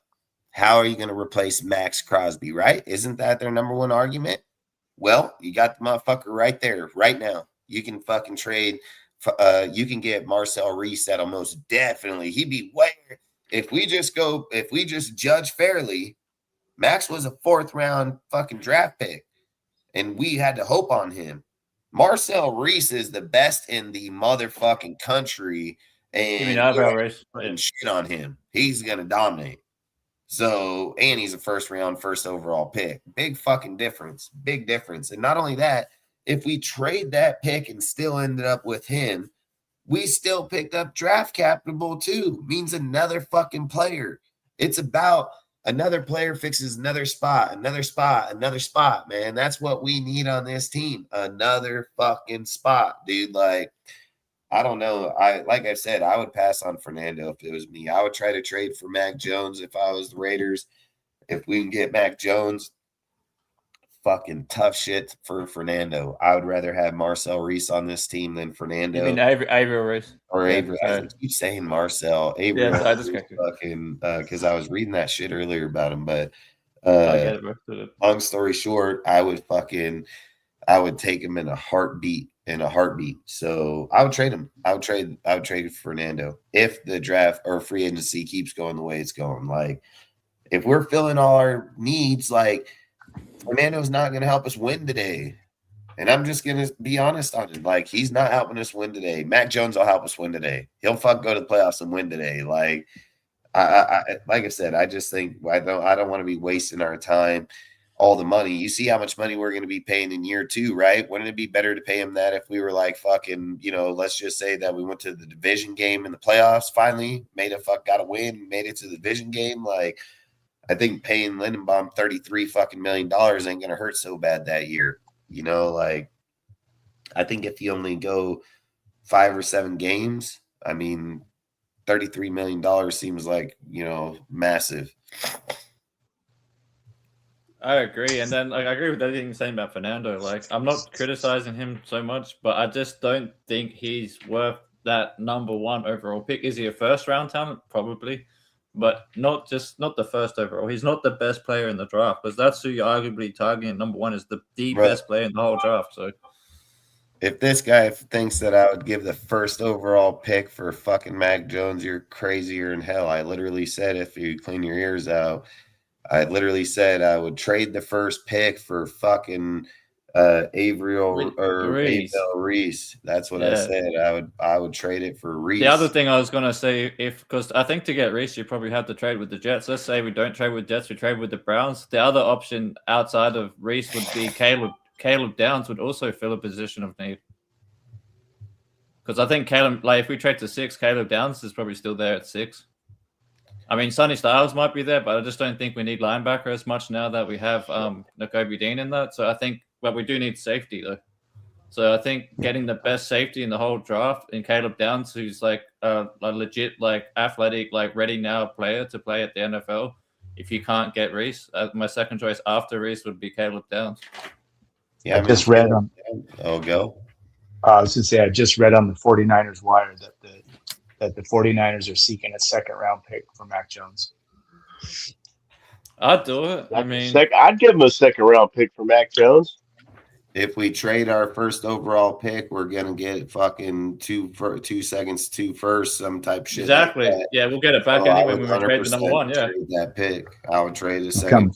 I'd do that in a heartbeat. I would give our second right now. I'd give our 36th pick for him right now. We have 2 first-round picks. Why the fuck do I care about? Yeah, exactly. Just trade the 36. We have goddamn 4 fourths, dude. I'm pretty sure we can work this. I find it hard to believe they're going to take a second rounder for him, though. And his really well. And his base salary comes in at $1.4 million. Yeah, that's crazy. If you're telling me we can get him for $1.4 million, and then we can still go get a bunch of players, but that's my point, though. So this is my point. So look.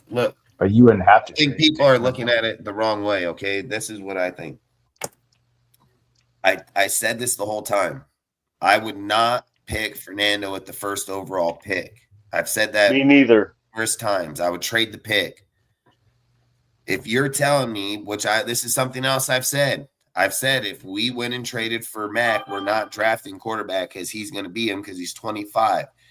If you're saying all we gave up was a second round pick for a guy that's already been a starter, won in the NFL, so on. I find that hard to believe that would happen, though. I would give our second pick for him for this year. I'd give him a second and a third. Yeah, I would give our pick for him. All they're asking for is a second. I would just give them the second. Like, keep it there. Well, I wouldn't offer more than they wanted, but I doubt. I don't know what the sources are that you got. I'm sure they're legit. But, look, if there's no chance, they only want a second for him. There's no question in my mind he should be signed tomorrow. If you make that move, then there's no reason to trade. I mean, I wouldn't trade back to try to have a chance to get Arvell Reese. I would just draft him first overall pick and let the Jets take Mendoza. No point. I mean, I've said that. I can't believe that he's going to go for a second rounder, and that's all they want. And then, dude, and addressing I find that hard to believe. If you can get the safety, if you can listen, if the Jets just give us a second second round, third round, any fucking round pick, I would do the trade. But they're not just getting swap picked for nothing. They're giving us a pick for goddamn sure. Yeah. And the reason the Jets will do it is because we'll give that fucking pick to somebody else, you know, like, and they know that they'll take Reese. That'll be their argument. But then it'll be like, all right, you can take Reese and we'll take fucking Sonny. So we don't give a fuck, you know, like There you go. you can argue Take those Styles. conversations right now because Sonny, you know, Caleb Downs, there's other options. yeah, you can sit at the table and be like, literally, like, you're the one that needs the player. We fucking don't, you know. And people keep saying about the O line, they're going to run with the most of the base O line, you know, like that's the whole entire thing. You're talking about a $20 million fucking 24-year-old center. And then you got JPJ sitting right beside him, period. That is the same fucking deal. Like, that's going to be youth. And then you got people like fucking Grant and Rodgers both sitting there. I mean, you got nothing but young fucking people. And then even DJ Glaze. I mean, I can see him at guard or tackle. Clint said that he liked Glaze. So maybe he likes him in the system that he runs. Maybe he likes his size. I don't know. I don't know all that because I don't. But all I would say is if you were able to fix the defense and make it a very competitive defense, it wouldn't take his elite quarterback it wouldn't take an elite quarterback in order to win games. You can win them with average games, dude. You got a guy like Brad Johnson, dude, that fucking won a Super Bowl with Tampa Bay with their fucking defense the way it was in their team. Like, all I'm trying to say is they're geared to win right this minute. And I think, like, well, especially with moves like that, want to win now within the next year. All I would say is where is your logic? Where is your guys' logic? If you say my logic trading for Mac is dumb, right?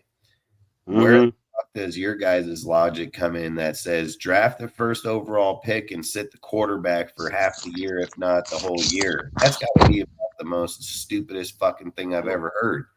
I swear to God, man, these pro Mendoza-ers, I don't know. We had to come up with a term for them. They're just, yeah. I mean, it's an opinion. It's our opinion. I feel the same way. I feel the same freaking ways as Dustin does. I mean, a team trade Mendoza. I mean, look at it logically. Take your little blindfolds off or whatever you got on, and look at his tape and tell me he's worth a number one overall pick. He's not. He's just the only quarterback that's available. So that's why we're going to take him. Are you kidding me? You know, like if you can make that trade, I've been called dumb, stupid, idiot, everything else for my opinion on Mendoza, but I'm sorry. I'm not saying I'm right. I'm just saying, you know, relax, people. It's an opinion. This is what I would say is people. So like Lucky, right? You say Mendoza's not going to sit. That's your opinion. That's just how you feel as a person. But Spytech doesn't agree with you. Spytech don't see it the same way you do. But the reason neither does Tom Brady. You say it, right? Just because you say it, you believe that that's not going to happen. I'm pretty sure Spytech way smarter than you when it comes to evaluating quarterbacks or play or anything. And it's not even nothing to do with that. Tom Brady has literally made it clear as fucking day that he does not want the quarterback, whatever quarterback they draft, to be thrown right into the fucking game and be started right away. He said most quarterbacks fail due to fucking organizations throwing them right into the fire. Tom Brady and Spytech have both talked about it publicly on all kind of platforms about not starting rookie quarterbacks due to organizations failing the quarterback. So when a fan that they're going to fucking start day one, that you don't run the fucking team. You have no voice in the fucking team. That is your personal feeling. That's like sitting in this motherfucking room with this screen off saying it to yourself. It don't fucking matter. It don't matter, just like my opinion don't fucking matter when it comes to that type of shit, because it's my opinion, but it's factual truth. It's not my opinion. I didn't fucking say it. I'm just saying what he fucking said. What they say is Their quarterback will not fucking start. That's what they said. I didn't say it. I did not fucking sit here and make it up and then say, let me go fucking live and just assume that the fucking Raiders aren't going to fucking start him. I didn't say that shit. I didn't make that shit up. It's not fairy tale shit. I literally fucking heard Spytech say it, Tom Brady say it, Mark Davis say it, multiple fucking people say, and they literally said, whatever quarterback we decide to take won't fucking start. That's what they said. That's exactly what they said. Yeah. mean, and that is the fact. Whether Nobody's he giving does or up not draft is an capital for a opinion. backup. The fact is they said he wouldn't. You guys said that Malik Willis wasn't going to be good enough, and the fucking goddamn Dolphins took him in the first fucking seconds of the goddamn free agency and fucking shipped off Tua to the fucking Falcons. And you guys say that he ain't going to do shit. And watch him go over there with Bobby Slowick and fucking kill it. And you guys are wrong, because you know why? Because a lot of you guys, when it comes to quarterbacks, don't know a goddamn fucking thing about them. Also, a lot of these people think that their mind is flooded with Mendoza, and I don't understand why. But explain it to me. Off of facts. I just go off facts. Explain it to me. April Reese will smoke Fernando Mendoza. He'll dog walk that motherfucker straight up. Fucking AOC's been in the NFL for multiple years. He knows the fucking system. I've said it. You're going to sit here and argue. You guys would sit here and argue.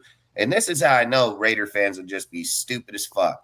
If you guys are going to sit here and say that, hey, I'm all about the team. I'm all about making the team better. I want what's best for the fucking team. And if you're going to literally say that this would not be the best fucking system with the best line, with the best coaching staff, with the best receivers, with the best halfback, with the best tight end that AOC fucking had, and ain't going to win motherfucking 8+ games a fucking year, you guys are just dumb retarded. There's no way in fucking hell you're going to tell me that AOC go over here and win 8 fucking games with people like Zamir motherfucking White and broke-ass motherfucking players, and then you're going to tell me that he finally going to go get a motherfucking roster and he can't win 8 games. Well, let me tell you something. Motherfucker won 8 games without that motherfucking roster. So what the fuck makes you think he ain't going to win that shit with the motherfucking roster? Like, that's all I'm trying to say is like, it doesn't make no fucking sense that AOC can take a broken ass fucking team and win with it, but there ain't no fucking way he's gonna win with it good, right? Good coach, good competent fucking offense, O-line, fucking players, but he can't fucking win. I mean, I don't understand how Raider fans look at shit, because that's not facts. That's not fucking facts. It's actual bullshit. And any motherfucker that you sit and talk with your friends and they agree with that, they're just stupid. They're just fucking stupid, because you know why? 1, they don't fucking know no better. And 2, if they did know and they didn't tell you, then you both just retarded. You know, like, you can't do that shit. Can't sit here and just wash off AOC like he's fucking some nobody. Like, what the fuck did that guy ever do to anybody? He ain't done shit to nobody. He's a great fucking human being. He's a great person. He can most definitely fucking win. He's shown that he's got a good arm. He's shown that he's got a good mentality. He's for the fucking team. What the fuck is wrong with people that don't like the fucking kid? There ain't a goddamn fucking thing wrong with him. He can most definitely fucking win. He's way better than Jared Stidham. You're telling me if AOC was on the Broncos in that circumstance, he ain't winning? Yeah, the fuck he is. There's a big fucking difference, man. Like, I don't understand. He would dog walk Stidham. Like, he would dog walk Stidham. AOC ain't no fucking slouch quarterback, dude. Like, AOC ain't no slouch quarterback. And I don't understand why people don't say it. And I'm going to tell you why they do. And I'm going to tell you why they're fucking haters. Exactly and this is 100% facts. The reason that Funny, Chuck, you're going back to your old ways, man. Stop it. They hate AOC due to the fact that fucking AP put him in Derek Carr's number right when the season was done. It's the only reason that they hate that motherfucker. Outside of that, they would have never had a reason to hate that kid. That kid ain't never done a fucking bad thing. He's only had really 3 bad games in his whole entire time, and he fucking came in trying to save people's careers. It's not fucking, it's just facts. You know, I've always said, dude, like, I don't come out or live in the life to live in a fucking bullshit life. If somebody's not telling me factual truths about what's going on, then there ain't no point talking about it, dude. Like, make believe in fairy tales for my kids. I can go get them right now. And you want to know what my kids would tell you? You're fucking dumb too. That's what my kids would say, because my kids live on facts. They don't live in fairy tales and fucking shit like that. Like, that's the whole thing. If a fucking 8-year-old kid knows that that's not fucking true, I don't know how grown-ass adults don't know that shit. You know, like, at the end of the day, our team is built on how to win with what we have. You can't go out and sign every major fucking player on the fucking team. You can't draft every major person. If people are doing the draft fucking fairly, look, I'm just going to use one example, and it's not even my example. Everybody uses Mel Kiper, a piece of shit, because he sucks. He's garbage. I've said it for years. Guy's fucking garbage. But just about, I don't know, 2 months ago, you motherfuckers weren't talking about Fernando. And this is why I hate Raider fans. You know what quarterback you motherfuckers were talking about? I'll tell you what quarterback you guys were fucking talking about. You were talking about fucking Dante fucking Moore. You weren't talking about fucking Fernando. You didn't have Fernando's name in your fucking mouth. He wasn't even fucking thought in your mouth. All you motherfuckers thought about Dante fucking Moore.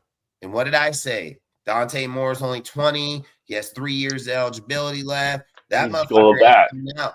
And Mel Kiper said he's the first overall pick. I told him, bullshit. He is not first overall pick. He won't even come out in the fucking draft. So I said it straight up. And guess what Raider Nation said? I can go get the post. The shit don't just disappear. Everybody was saying Dante motherfucking Moore going to be the next Raiders quarterback. And then guess what? I'll give you guys a fucking guess. Mid-year, fucking right towards the end, when all of a sudden here come the talk, because they knew he wasn't better than Fernando. They knew he wasn't ready to fucking go. They still knew he was too fucking young. Everybody started to switch off. Fucking, let's go to Fernando now. It's like you guys don't even know who the fuck you want, dude. That's how desperate Raider fans are for a quarterback, dude. Like, I don't need to fucking be desperate for a quarterback. You guys fucking hop ship every fucking chance you get. I talk about it on my show all the time because I stand on 10 motherfucking toes. I say it all the time. You guys are dick suckers. Straight the fuck up. Every time a new coach comes in or a new quarterback, that's my guy. You guys fall in line so fucking fast, get on your knees with knee pads and be like, oh, fuck, I need to suck this guy, because you guys said it about Pete, said it with AP, said it with fucking Gardner, he said it with fucking Gino. Like, the worst evaluators there are Raider fans. It's just facts, dude. Like, I don't know what it is about why you guys jump on a fucking other guy's dick so hard, but it's fucking insane. And Fernando is that case again, because the case was goddamn fucking Dante Moore, and then now it's fucking Fernando. People didn't even know who he is, don't know what he's done, don't even know that goddamn Indiana has the third best fucking overall all-time fucking college team in the history of the fucking sport, due to the fact that their average age was 23 years of age, which were grown fucking men compared to the other fucking players in college football. But none of you guys do your homework. You guys don't fucking read. You don't do shit. Fucking, you just go by what some Twitter text fucking tells you guys. You don't research. You fucking guys don't even go to school anymore, dude. Like, it's crazier than fuck. And at the end of the day, that's why I've always said you can read. Let me clarify. I know you know what you're saying. I'm just clarifying to the chat that Dustin's talking about the people that don't do the stuff. He knows there are Raider fans that do the research, that are smart. He's talking, because I've been offended a couple times. Just to let you know, he's not talking to the ones that are do their research. He's talking about the ones that don't, because those ones stand out. Just clarifying that. Yeah, they stand out like a motherfucker, and people know like I said, if I'm directing something towards somebody, I'll tell it straight to their face. I don't have no fucking problem, dude. Like I said, I do my work. I do my research. I don't fucking need to go and talk to behind people. Any person that fucking knows me knows I'll dress them clear as fucking day. Like, I don't need to hide from nothing. I don't care if people don't like me because I fucking that I'm smart and I research my shit and know my shit because I played the fucking game. Like, I fucking ain't talking from afar. I don't sit here and do what half these motherfuckers do and say, oh, I've played this, dude, and are the worst evaluators ever known to man. And that's why I've said there are people that play the game and are never meant to coach the fucking game. And there's people that can play the game and coach the motherfucking game. It's just because you play it doesn't mean you can coach it. And you can go ask players that all fucking day long.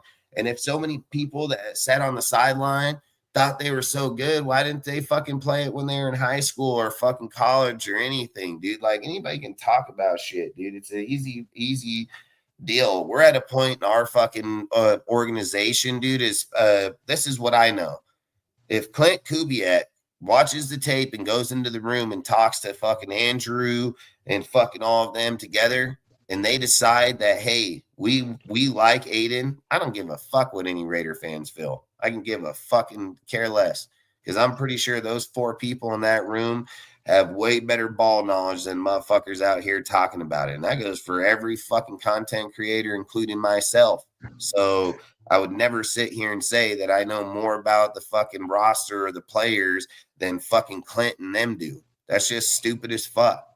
I don't know where fucking Raider fans feel that they can judge on where Spytek or how fucking Clint and them view the players. They're the ones that talking to them. They meet with them every day. They interact with them. They know when that player's breaking down and when he's hitting his peak. You guys just read post. Like, there's no way to fucking have the same type of player evaluation as a Spytek or fucking Clint to a fucking common fan, period. And I don't even care if it's a common fan.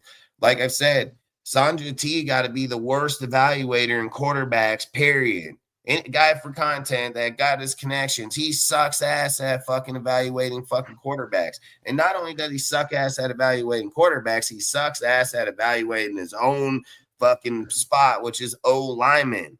Like, most of these dudes that talk on the shit don't fucking say. If you say enough people at one time, you're going to eventually hit on a motherfucker. It's just how it is.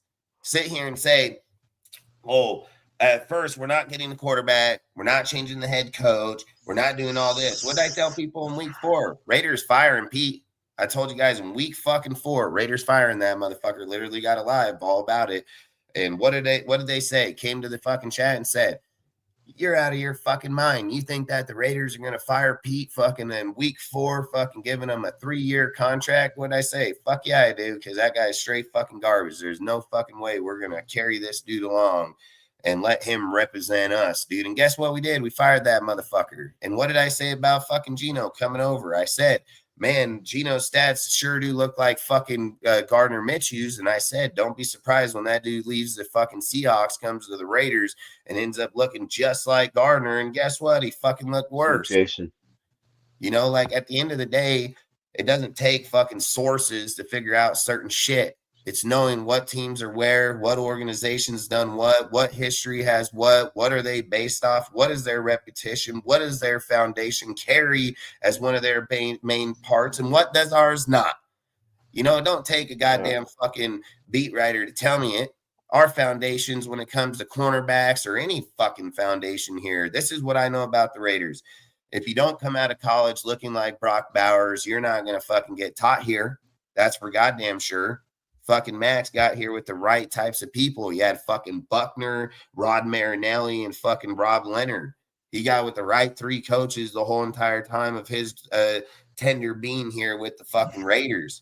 But we don't fucking develop people like that because we don't get lucky like that. And a good. Can I say something real quick? Yeah. Somebody that has a wrench. I mean, Money Chuck, you start off as an asshole, then you got cool again. Now you're being an asshole again.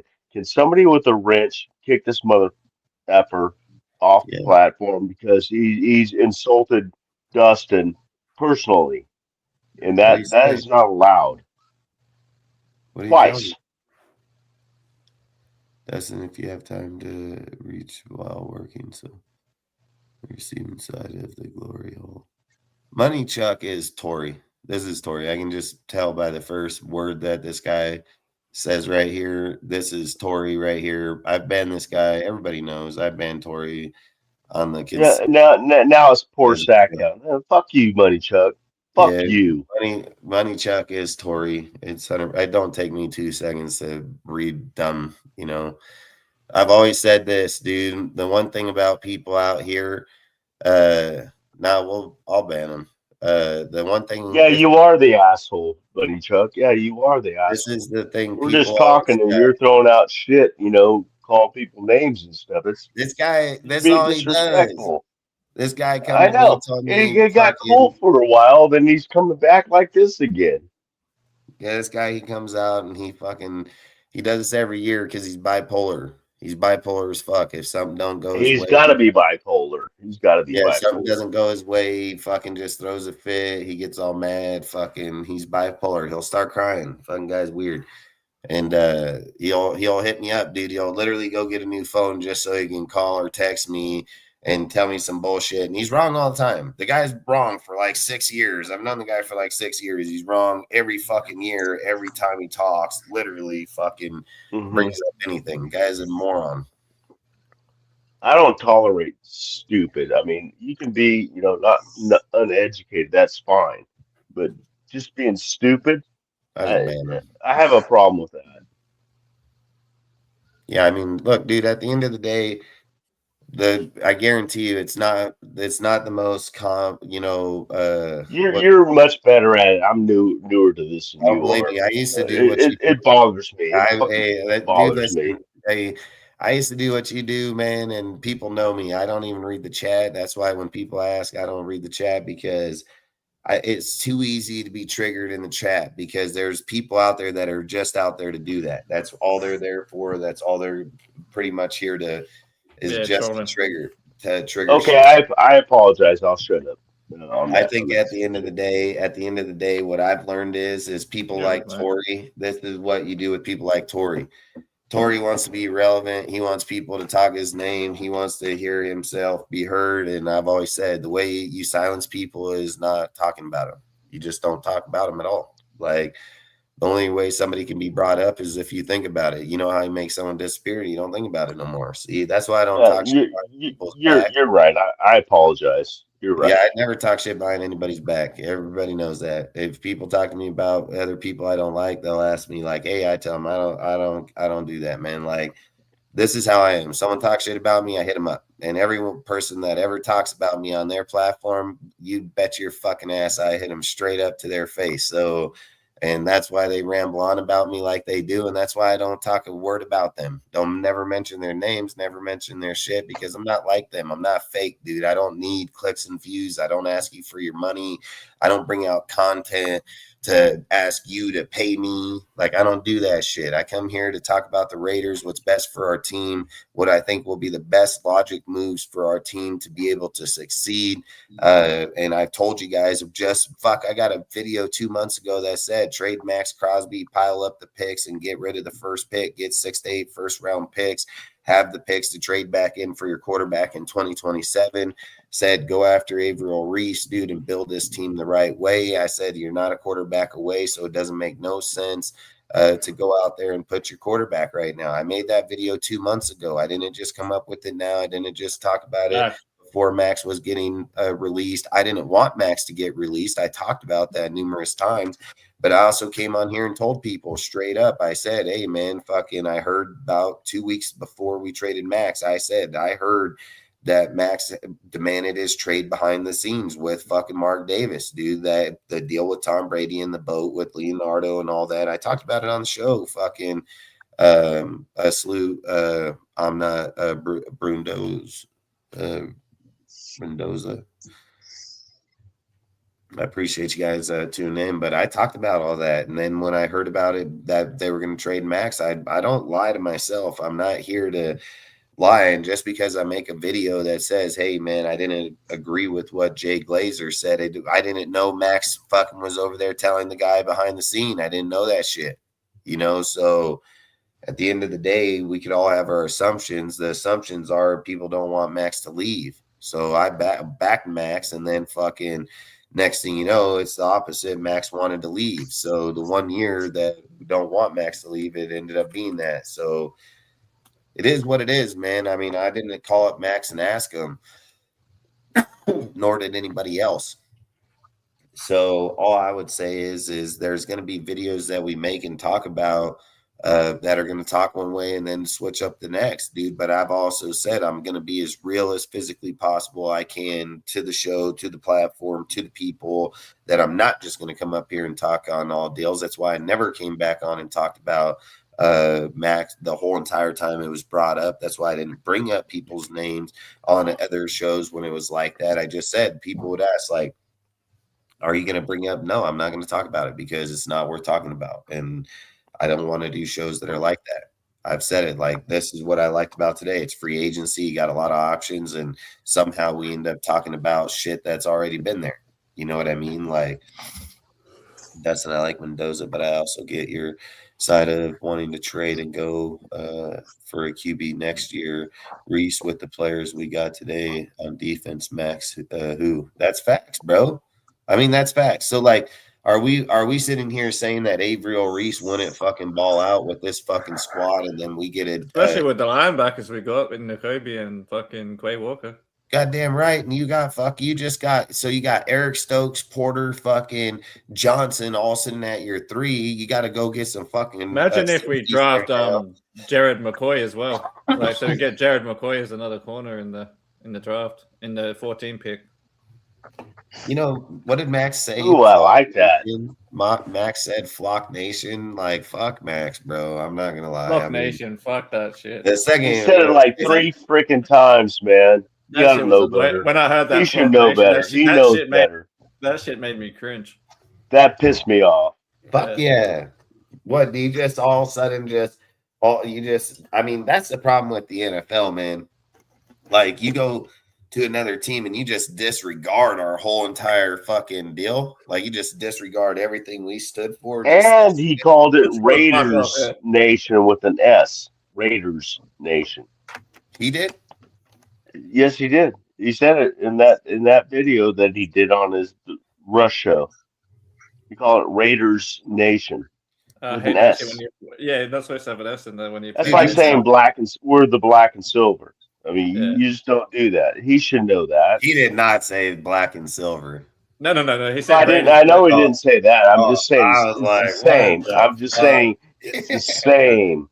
If you said that would be yeah. I'm saying it's the same kind of foul. You know, and you don't call another team a nation, the Flock Nation. Yeah.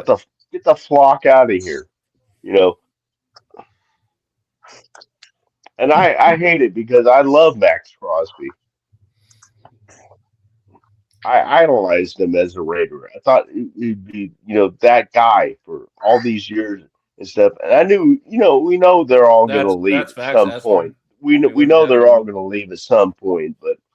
But I mean, to go out saying Raiders Nation and then saying he's going to the Flock Nation. What the flock? Yeah. Yeah, what a flock. Flock off. How do you say your name? Coltras 209. I think it's called MK Ultra. Oh, MK Ultra. Ultra fucking Brock is not our wide receiver 1, and we should never think that. That's why his label is TE1. It's not wide receiver 1, because if Brock was the wide receiver 1, which would mean we'd need a tight end 1, because that's not how football is played. So I've always said the reason he's not built for a wide receiver 1. He can't break. You're telling me he can break like Randy and fucking JJ and Chase and all of them. No, Brock is dominant in his one-on-ones or contested catches. There's no arguing that. But I don't know if a team just solely locks onto him. I don't know if he'll be that dominant. I mean, I've said, dude, like, people, I don't know why people don't understand the NFL schemes every player, no matter what your fucking name is in the NFL. Tom Brady was probably the most successful at it for as long as he went.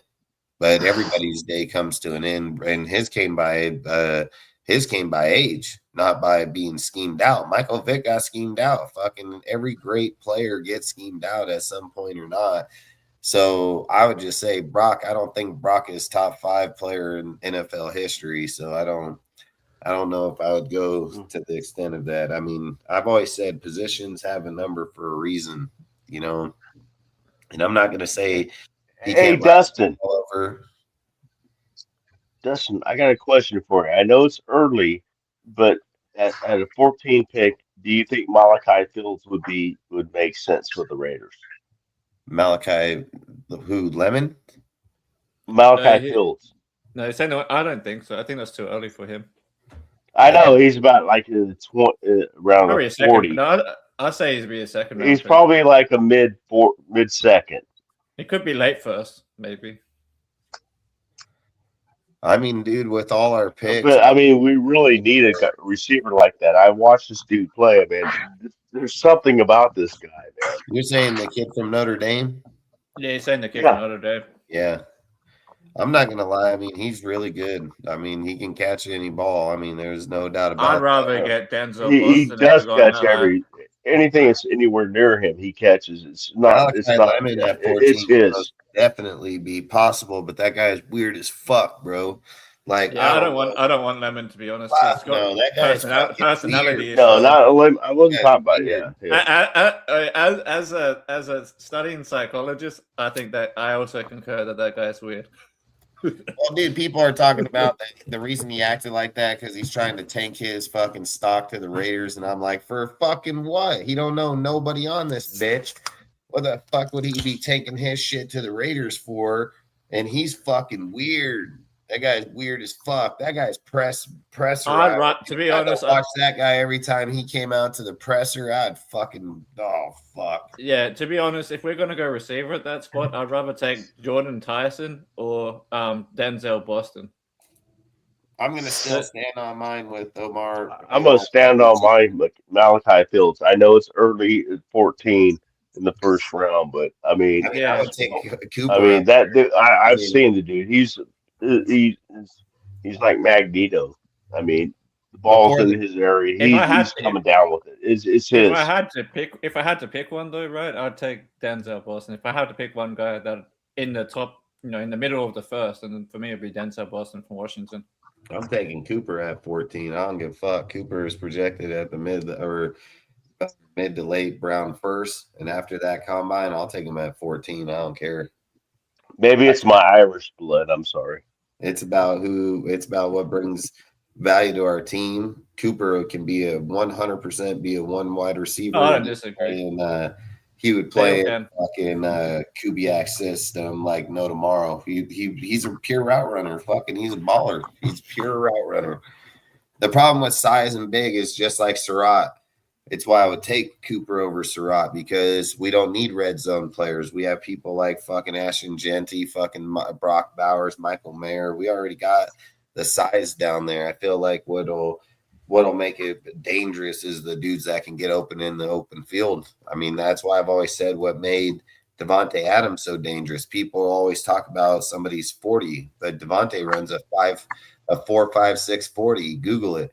Fucking, and he's one of the best players to play in the game, and why is he so dangerous? Because he knows 40 time is bullshit. Yeah, he knows how to beat you in the open field and routes, and then once he gets you in open space, the 40 time don't matter no more. He's just going to beat you to the end zone. So yeah, it's a football game. It's not a track meet. For Christ's sake. He said, "Come on, if the Chiefs and Pats can do it with mediocre wide receivers, who says we can't?" Hey, I've said it. It's It's coaching that's got them to that point. Fucking. You got to think the Patriots were built for 20 plus years, and just got broke by Gerard Mayo, and then went right back into Vrabel. So it wasn't like their tender of, falling off the cliff was just a few years at best. So their shit was easy to turn it around. The Chiefs have been doing it since what? Fucking 2011, 12. So, I mean, they've been doing the same shit for a long time, but take Andy Reid out of that situation for 2 years and then see if we're having the same conversation, like it has to do with their system, has to do with their scheme, has to do with what they've put in place for those years, They actually had a system, which we haven't had for years. We never have. We haven't. I would say the last time we had good corners was with Rod Decades, Woodson. I should say. Yeah, Rod Woodson was the last time we had decent corners. I mean, David Amerson coming from Washington at that time, dude, fucking, and with that was badass. with Rod and them, that kid played damn good football. And Yep. once we lost Rod and them to Seattle, that shit just went fucking downhill. Ken Norton Jr., I think, was the defensive coordinator at that time. Fucking, it just wasn't the same.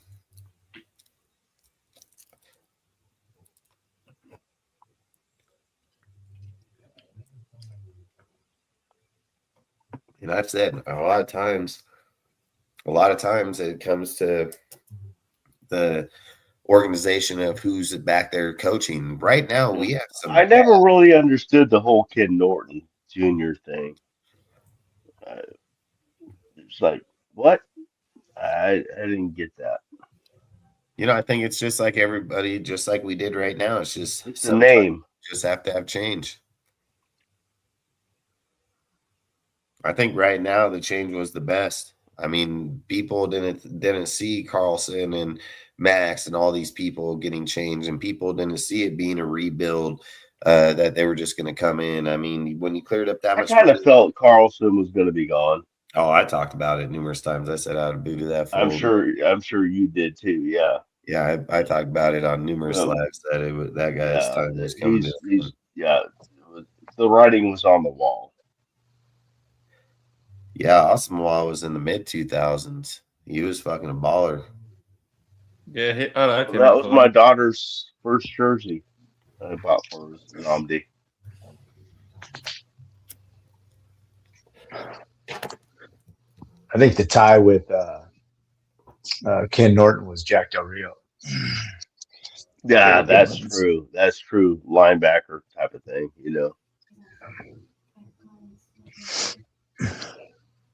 Honestly, I wouldn't take it. I wouldn't, with what we got right now, I wouldn't take a receiver in the first, unless I'd take Boston if we had to.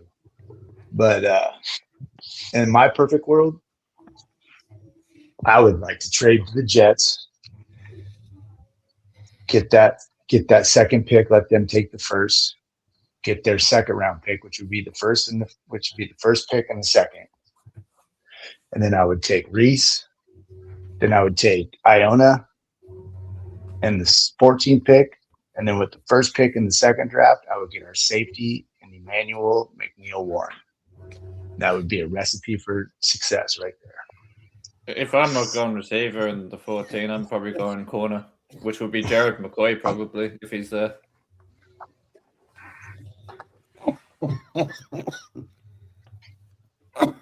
Fuck, I gotta go get my shit. Because I know if I was picking, I would go with.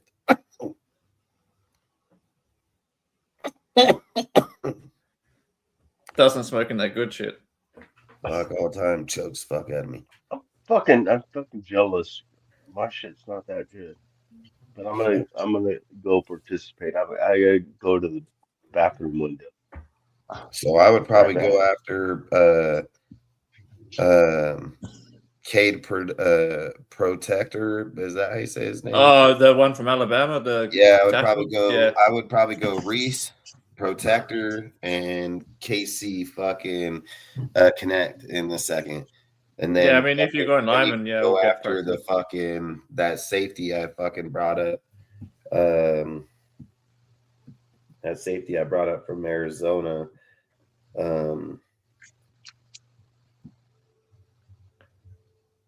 If we don't get a high-end safety, I don't mind waiting. So I think maybe fourth round to get the guy out of Iowa. Free safety, Jenna Smith. Fucking from Arizona, dude. He's a fucking single high free safety, dude. He can cover that whole entire fucking field right there. He'll kill it. That kid will fucking kill it right there. What round do you project him in? He's a day 3. Fucking, he'd probably be round 4, third, fourth round, somewhere in there, third round. Yeah, I'll have to look into him. Another guy I like around that similar spot is that guy out of Iowa, that Xavier. Oh, he's got a weird name though. Hang on, look it up. I never pronounced his name properly. Just a minute. Yeah, and then fucking that other corner that I liked too was that fucking D'Angelo Pons, dude. For the little guy, that guy will fuck you Yeah, up. that guy's a little beast, man. If we can get him in the second round, it would be nice. If he slips down, I don't know if he might go first I round. like Pons too. Yeah, Shorter plus guy, but I mean, he plays and like a big guy.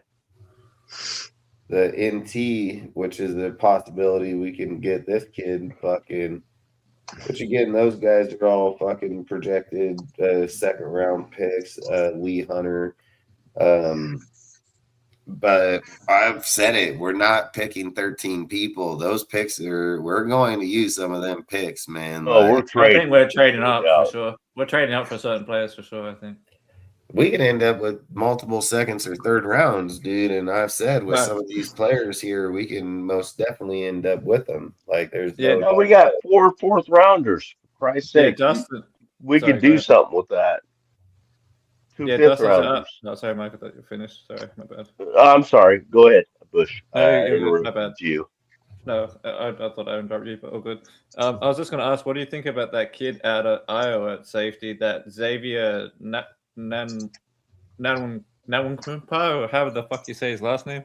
I just think if we're looking for a safety, he should be a single high safety that can play sideline to sideline, because in a 3-4 defense, you're going to play DBs. You need a guy that can sit at true over center. It's kind of like fucking the linebacker that we picked up today, Walker. He plays sideline to sideline the same way, dude. Like, would that be classified as a nickel safety then? Who Smith? No. I'm saying like the guy I'm looking at. I was just wondering what you were saying. I would just say I would say safety box. Yeah, I would say that's how you look at a lot of players these days. Regardless of side, it's that they can play their spot or linebacker or nickelback or some type of shit like that down on the line, like because this guy classifies as a zone slot nickel safety. So yeah, you need a true man safety all by himself out there on that fucking island, dude. Like, those are the guys that are the most dangerous, especially in those type of systems. They're the floaters, dude. They're the ones that pick you the fuck off. Yeah, especially with the tight ends we have in our division. And this is a guy you can get on day Woodson 3. did it when he was here. Fucking that kid Michael Huff, dude. Fucking, we've had a few people. Oh man, I love that dude, man. Yeah, so Dustin, I was just saying that Texas. The guy I'm looking at, he also he was classified as a 4- and 5-star recruit coming out, but he slipped to they think he might slip just because of safety position, and then other positions he might slip to like 4th or 5th round. So Who's someone that? probably around that. I can't pronounce his last name, so I'll spell it out to you. But the guy from Iowa, the Hawkeyes, Xavier Nanwunkpa, or however you say his name. I mean, we can do a mock draft if you guys want, real quick. Fucking. But yeah, that's a guy I'm looking at the later rounds, just because if we go it depends how we finish free agency, but at least now we don't have to target linebackers early, which is good. I'm not going to do all the rounds because there's no point. Yeah, there's 4 of us in here. We're only going to be able to do like 3 rounds. I'm not doing 3 or 4. And maybe. no trades. Yeah, I'm only going to do probably 4 because that only make it longer. Yeah, I'm not doing trades, man. Trades are no trades. First 3 rounds. That's it. Yourself. When you do that shit by yourself, you could do all that fucking trade shit. I'm fucking my easy fucking does 900 fucking trades, dude, and I'm just like, nope, not doing that. Yeah, and then the other thing is, I was doing some mocks like yesterday, just fucking around with it, and I still feel like their boards are way off with certain players. We'll see. So I tried all of them. That's kind of changed my opinion though, because there's no way I'm. Yeah. Well, we got the thing that's trading good back is in the first round. Well, fuck, we can take Averill Reese. What do you say we do, like, where we can trade back in the first round and see what we do from there, just for like the first couple rounds? What do you think? To do what? I don't think anybody in here wants for Mendoza. So, but we're all going to have to pick him. Hell no, I just pick Averill Reese with that first pick. I don't got to pick that. I would take Garvell Reese too over him. You should share your screen, Dustin, with the thingy. I am. I'm just setting it up. I'm not. Oh, okay. All good. But yeah, I was gonna say, I'll take Reese. You don't have to. I've said it. If you go look okay, up, let's do that. We look that up. way. If we look up online where you look at player, Averill Reese is projected number 1 overall on numerous sites. So all I would say is we don't have to take Fernando. Okay, can we pick the same person? I mean, between the 4 of us. All of you guys are just going to have to agree on a player. That's just how it's okay. Gotcha. Yeah, if you don't agree on a player, then I'm going to pick it anyways. One way or the other. Again, Love it. Yeah, we gotta make sure we pick. All right, so that's Fernando. No, I'm just kidding. All right, so first overall, we're the first overall, obviously. You got David Bailey, you got Averill Reese, you got Ruben Bain, all edge players. See, Sonny's jumped up to 7 here. Ooh, that's an interesting option. Caleb Downs. Well, the first 2 would be easy, right? You're just gonna go Reese and then Mendoza. Oh yeah, fucking! You got I don't want Mendoza. I would take Garvell Reese. No, that's what I'm saying. Reese first, and then Mendoza. That'd be the first 2 picks of the draft. Yeah, one way or the other. I don't see how it's going to be. Let's hope Styles is available in the second, which he won't be. But I think we're going to trade up. Styles is right here, bro. He might be available at 14. He's at 7. I think a couple of mocks I said is unrealistic because Sonny Styles was there at 14.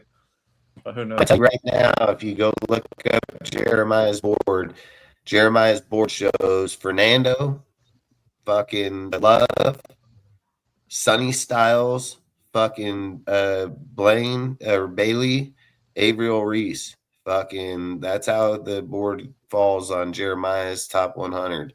And I trust him more than I trust fucking trash ass. That's what I'm saying. Fucking ass, that's for sure. That's facts, and that's why I'm saying this mock draft sometimes has Styles going at 14, which I say is wrong because he's probably going to go top 5 or top 8 at least. He's not going to make it that far, man. I'm just going to be dead. No, that's what I'm saying. That's what I'm saying. Just like Averill Reese won't make it past the fucking Jets. No, he ain't going past 3. Anyway, I'm saying take Reese here. So what do you guys all want? Reese first pick. You guys see the deal? Yeah. Let me blow this up, right? Does that look better? Yeah, that's better. That's good. Right there? Yeah, that's good. Yeah. Or more? That's good enough for me. I'm good with that. All right, so we're going Reese. Yeah. Yeah, Reese.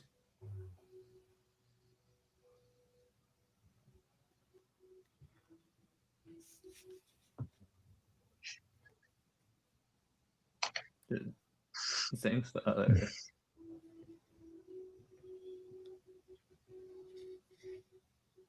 the fuck he went to Tennessee? That's fucking weird.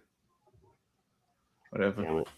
He most let you know if I cut out is my battery. He most definitely ain't going to Tennessee. Yeah, I don't know. That's why I said this mock sometimes is weird. I don't know why they haven't fixed it since the combine.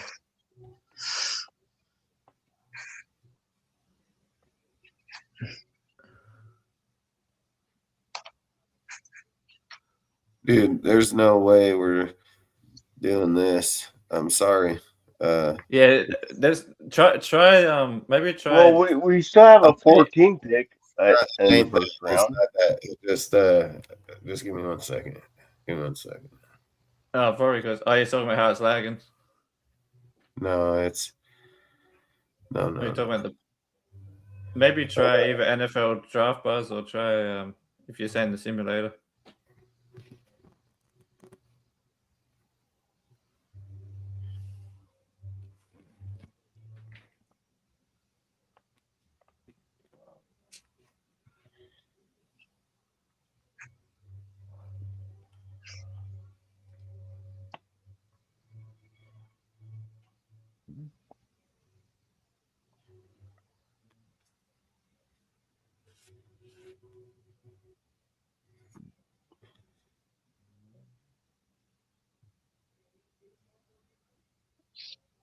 I'll say one thing though. Alec Pierce got paid.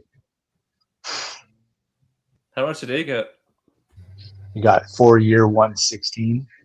What the hell? What? That's heaps for him. What's 40 that million about? a year? They gotta be shitting me. More than that. That's how He they got 29 million. You got 29 million Caleb per year. Banks, Yeah, Fernando, 28.5 Caleb million. Banks, Omar, AJ, Jake. This is our 14th overall pick we're doing now. No, I was just doing a simulated mock on what they. Fuck, don't show me who that guy is, man. Let's see if I can get.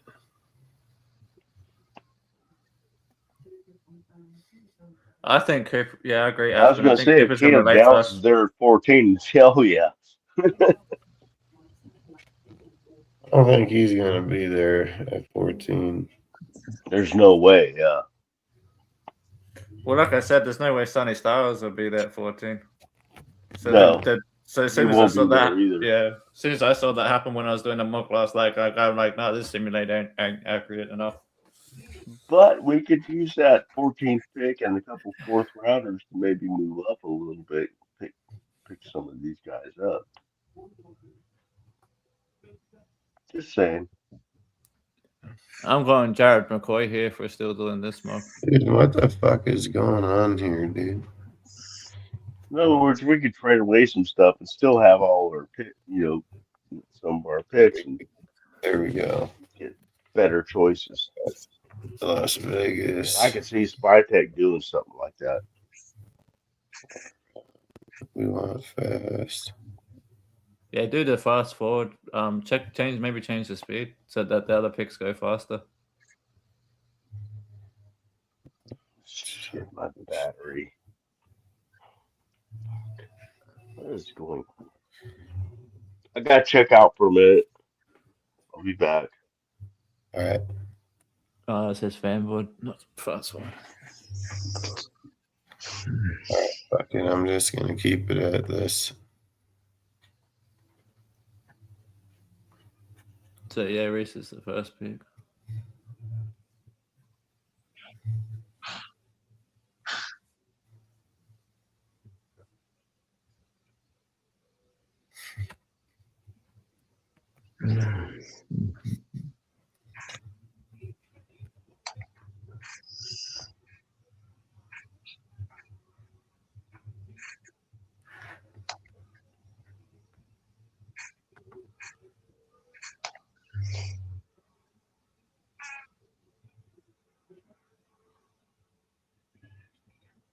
Dude, what the fuck? I put it on fast draft, dude.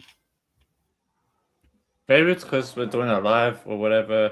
Did you want me to pull it up on my computer? It might run faster. I don't know why. Maybe it'll go once we get past the next round, or maybe, I don't know, because we had 14. I think it might be just because you're running the live on your computer at the same time. I don't know. Damn, I think McCoy went this time. Because sometimes he's there, sometimes he's not there with McCoy. So but you got the Delaney is there, though. If Carnell Tate was there, would you guys take him? Nah. I like Jordan Tyson more than Tate. But, which is the other one there at number 13 or whatever. 12. But Delaney, cornerback, LSU. I'd say keep going down a bit. I just want to see who is below Freely. There's the guard. No, we're not taking him, Tate. And no, I'd say the corner. I'd go to the corner back here, Delane. They say that the 16th pick right there is who they think we'll pick. That's who I want. That's the guy I've been wanting. He's a lot of people want the guard, but I don't think we need a guard. Think we'll pick is that guy right there. Yeah, a lot of people have been talking about that guy from Penn State, but I just don't want him because I think we already got the guards on the team. I don't think we need to draft one that high. Because we've already got Rogers, we've already got Grant, we've already got fucking JPJ. Because we just picked that Linderbaum, and then we don't need another guard. We've got 3 guards on the team now already. JPJ, Rogers, and Grant can all play guard. So I'll take the I mean, lane. The hell, lane's I'll my get pick. Dunker. I'll go after Dunker. I think I'd where's go Dunker after though? Where's Dunk. he ranked? Where's he ranked? I'm looking right now. Maybe go up the top and go to O line. That's the guy we were. Yeah, we probably he's get Dunk on the second or next third. pick. Yeah, I He's get right him at there. 36. Yeah, He's hopefully we get 50. Dunker at 36. I'd even take him at 36 because I feel like this draft is off. I feel like Dunker should be near the 30s. Yeah, I feel like that Dunker 55 is off. He Dunker could should be a top 40 early, player. even a late first round pick. Yeah, possibly. That might be like the other. What was it, last year or the year before, when heaps of teams took offensive linemen in the first 2 rounds, and there was heaps of guys that went higher than we thought. They had us Just taking this guy too right here, Caleb Banks. They had us taking Caleb Banks. Yeah, a lot of people have. I don't want to take Banks higher because he had a foot injury or an injury. So there's other DTs I feel like we can take that don't have come with injury concerns. Omar Cooper Jr. is right where we're picking. Yeah. This is a guy that I'm gonna keep telling you guys, and I would love to get Omar Cooper Jr., man. This kid's a killer. Yeah, I was looking at him, and he comes from a Shanahan style system. So Damn right he does. He'd kill it in this deal. Yeah, so that would make So when I looked at him, because I'm like, you've been talking about him a lot, so I looked it up. But yeah, I'm telling you, Omar Cooper Jr. is a fucking bro. He'll fucking kill it in this system. He will be a one. He'll be here for years to come. There's not a doubt in my mind. facts. I'll take the lane here, the cornerback from LSU. That's my pick. I'll see what you guys want though. Who are you thinking, Mitch? On what pick? Sorry. Which one? 14? Yeah, 14. Yeah. I think he said he wanted the guard out of Penn State. Well, yeah. I mean, you make a good point, though. What you mean? I mean, we do kind of have the guards already on the team. I really value that guy, though. I think he had a really good combine, and I think he's a he's a great player. I just don't think we need him. You know what? I'm going to stand by my guy. I just really like this guy a lot. I'm going to say McNeil Warren. I know it's a shoot. I love that dude. That dude is legit. He's the next Eamon Mori, dude. And if you can find a guy like that, he can play 3 different positions. Which guy? Emmanuel McNeil Warren. The dude from Penn right here. Yeah, Toledo.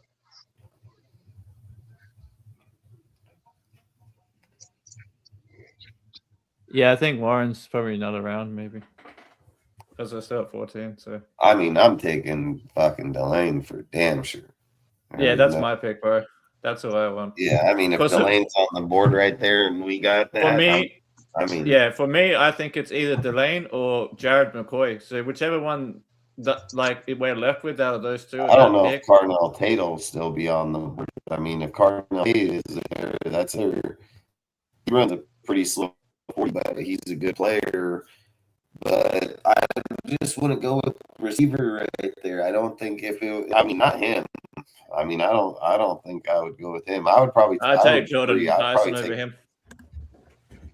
Or Denzel Boston. But I think Delane for us would be a good option. And I think Denzel Boston is another receiver that would fit a system. Is Denzel Boston? Would you take Porter or Delane? I could get behind Delane. I can get behind Delane. Yeah, I want Delane. That's my pick. Because like I said, for me, it's Jared McCoy or Delane at this pick. We got to think about this. They signed Eric Stokes $10 million a year. Is that backup money? Is $10 million a year backup money? No. It can be. It can be in today's NFL. I mean, some corners get paid a lot, so I don't know. And it depends on the contract too. Like, is the contract set up where Spytek can get out of it next year for lower cap hit or something? Like, depends on how the contract's been set up. He's paying his contract. No, what I'm saying is guaranteed. Oh, so 20 guaranteed. That's what I was asking. Okay, cool.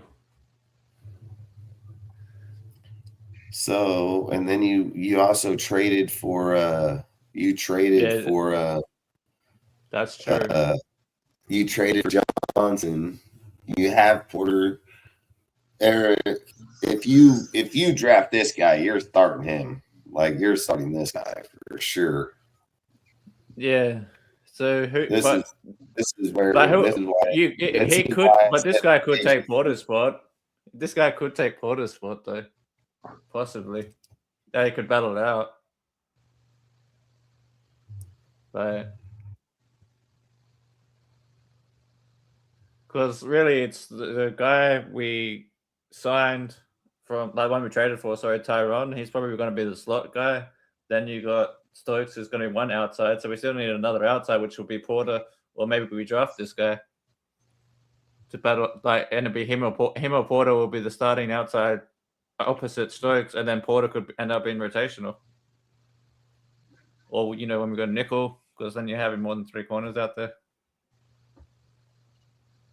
And also, do you know if Porter ever played safety in college? I know he did special teams and shit.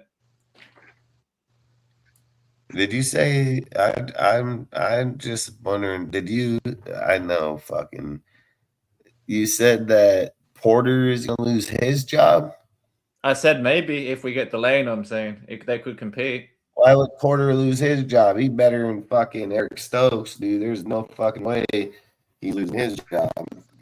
There's no way. I like Porter too. I like Porter too. I'm just looking at it from the money perspective. Yeah.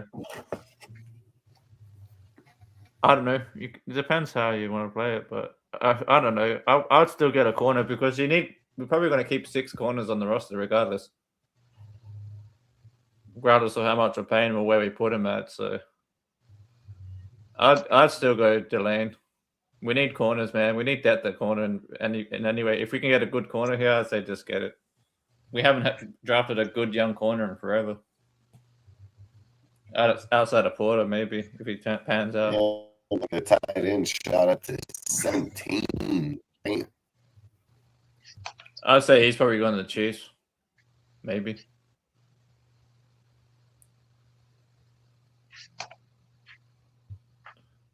I want Delane. That's my pick. Anyway, I know you guys said. Caleb Banks at 22.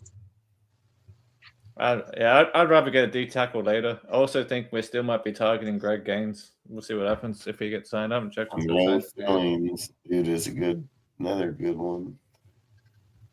I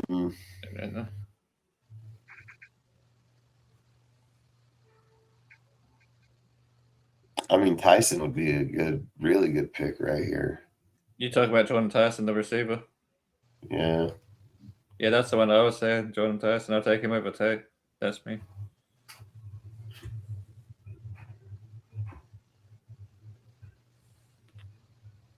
Damn. I got wide receiver. Notre Dame. Where's what?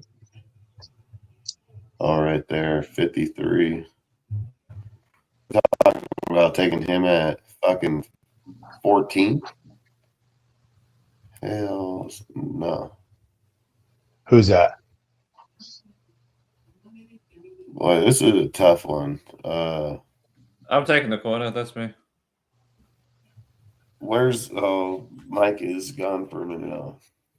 Yeah, I think Mike's gone for some reason. I'm okay with either Delane or Jordan Tyson at this pick, depending whether we want to go receiver or corner. I mean, I'm almost leaning his way because I think he would be more of a. Tyson is an X receiver. We need an X or an outside receiver. I think he would be more of a need. I think he'd be more of a need. More of a need for the team at that pick. Because there are some corners that I like later, like the one out of Arizona, Titan Stokes, which I think you can get like 3rd round or something like that. So I'll be happy with getting a corner later.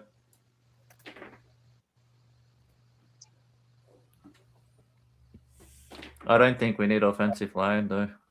But when you got Freeling, he had a good showing. They go hard. I mean, look, this is just how I would think. All right, this is why I don't think it would go garden. Just my personal opinion. Caleb Rogers can play guard just fine. And that's not what I'm only saying. that, if DJ Glaze was to be moved inside, he would be playing guard, and it would be Grant playing tackle. So if any position, I would say Grant is pretty raw. So you would just be you would be more of a risk at it. I would think it'd have to be a tackle. That's what I was saying. Freeland. It'd be more in this pick. It'd be Freeland, or it would be the Jordan Tyson at the receiver spot. That's what I think. I think it's going to be Jordan Tyson, because if you sign Eric Stokes, that tells me you're going to probably try to start him. And I know that if you're saying that Woods is our DB coach now, he's going to start fucking Porter. Facts.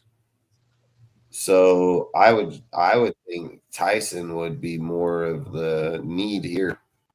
I was going to say Freeland, because Freeland's a tackle. If you want, I'm saying I would play say right tackle or something. if they decide that that's I would say Freeland too. Yes, I would say Freeland would be that if they decided that they don't already have the players there. That's why he likes. I've heard him say that he likes. But he said he likes our line, though, right? That's what they said. I've heard him say that he likes DJ Glaze at the tackle spot. So in that case, let's take Tyson. And I've heard him say it out of his own mouth, but I don't. They also said that they wanted Max here, and fucking we see how that turned out too. So true. I don't know, Mike. Who are you feeling at this pick here, 14? I've been dealing with my phone. We're tossing up between the cornerback from LSU, Jordan Tyson, the receiver, Freeling, the tackle from Georgia, or Leone, the guard from Penn State, which is who Mitch likes. Ooh, I like the guard from Penn State. We did make the argument, though, that we probably already got the guards on the team. You go, guard. Well, I understand that, but we still need depth. And that dude's a badass. So yeah, I mean, you can't help but want him. I think we can play Caleb at left, maybe, or excuse me, JBJ at left, and then Caleb at right. But maybe this guy wins out. I just love getting offensive linemen. I mean, it's very important. And he plays multiple positions, so which is a huge thing too.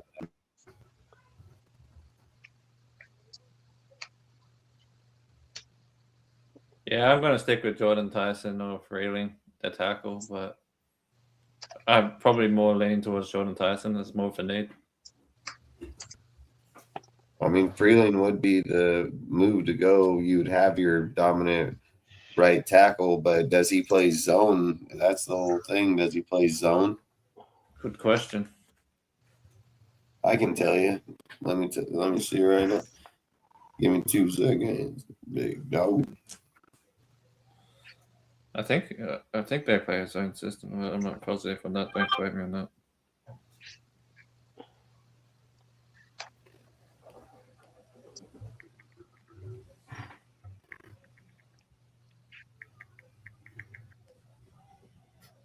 Fuck is wrong with my phone? I'm sorry, I gotta mute myself.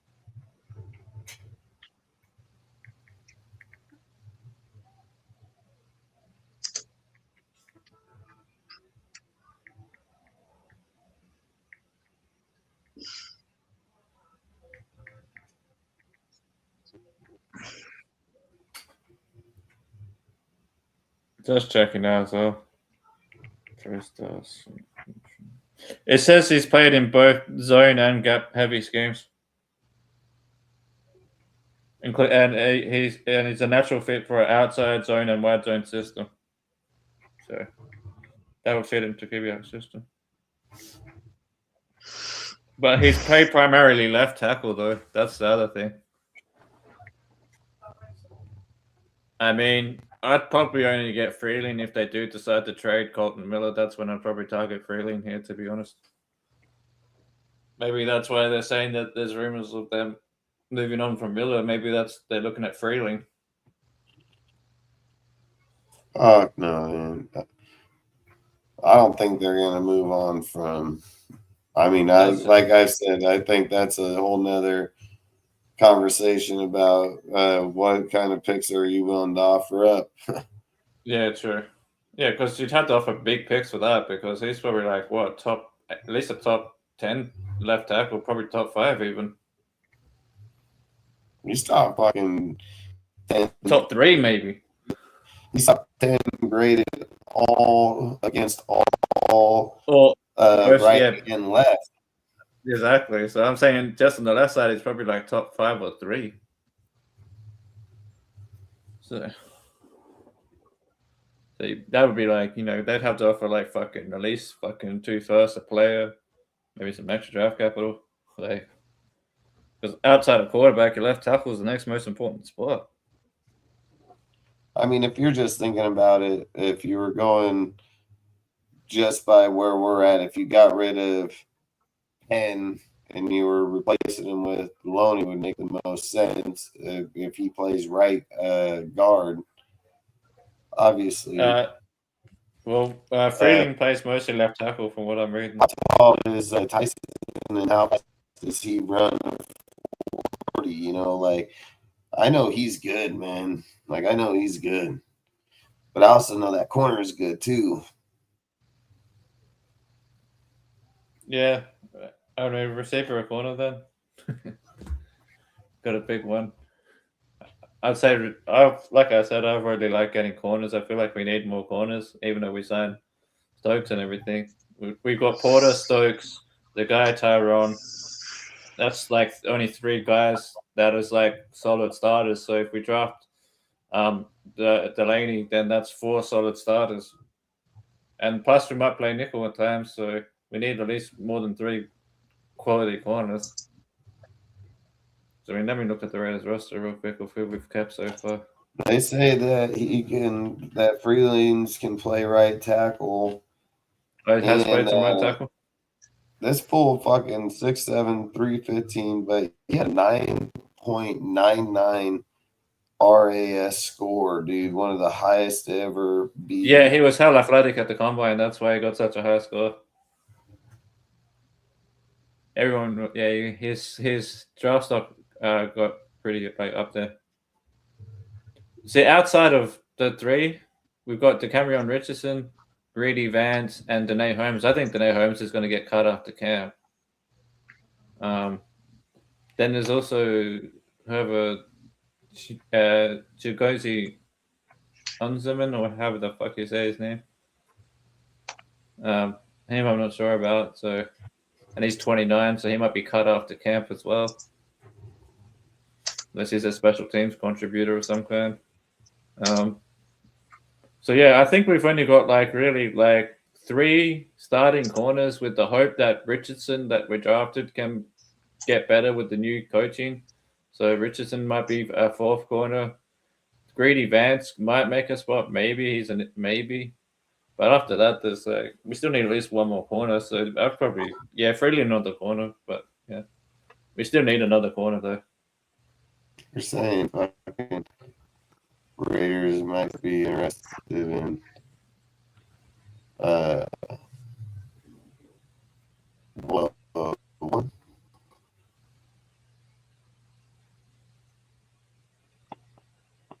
Yeah, we ain't trading for Alvin Kamara. I doubt that. I think we should just get fucking Sean Tucker in free agency to be the RP2 and fucking have to trade for no draft picks. I think Kamara would hang it up. I don't think he wants to go. Yeah, I think he's close to retirement, bro. He's getting too old. I'd rather get Sean. The thing that I find crazy is, and I hope we are targeting him at least. Maybe he's still negotiating between multiple teams. If we don't target Sean Tucker as the backup to fucking Genty, I think that'd be after all the good moves we made, I think that would be batshit crazy. Because number one. Oh, go. I was just gonna say because number 1, Sean Tucker's only 25 years fucking old. And then number 2, he's probably only going to cost $5 million to bring in here.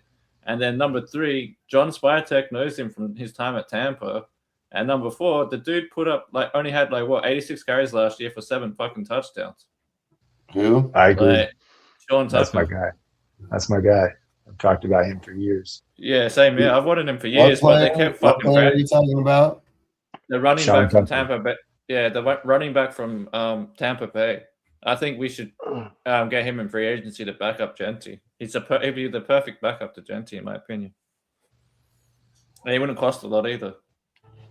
I would think the feelings he's would young. make most sense here because if you think about it, what did they say about DJ Glaze? Move him inside, put him at guard, right? If you make, but I don't think that's going to happen because. So we got maybe the guards already, right? I don't think any guard or tackle will happen here because one, this guy is a right guard, right? That's probably Rogers' spot. Yeah, because that's Caleb Rogers is probably going to be the right guard. Going to be that in that spot, and Caleb Oh, naturally plays left guard. Left guard, yeah, my bad. Yeah, Caleb naturally plays left, but he can play right too. But yeah, from what I heard, JPJ, I could have heard it wrong, but I could have swore I heard him say that JPJ right guard. Right guard. Yeah, that would make sense because the right's the dominant running side, and JPJ is an aggressive blocker, so it would make sense for him to be on the other side of Linderbaum.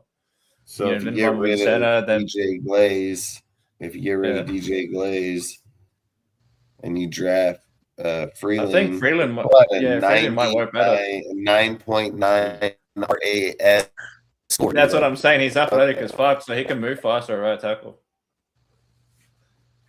So maybe they want to bring in a Freeland guy because I think if you bring in Freeland, that offensive line is going to be hell athletic, man.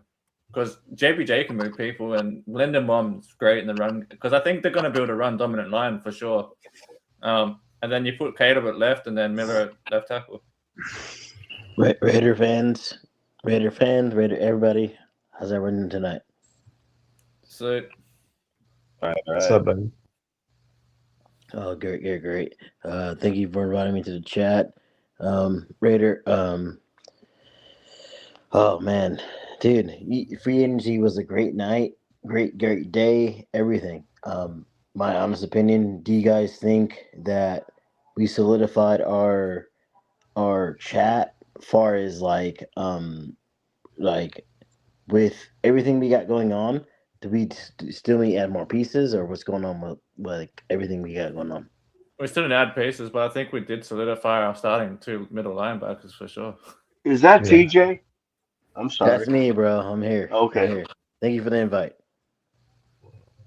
Well, I did it because I know he's had Dustin's had you on this show before, so that's only Got you. I appreciate you, bro. You're great. You're great. I got you.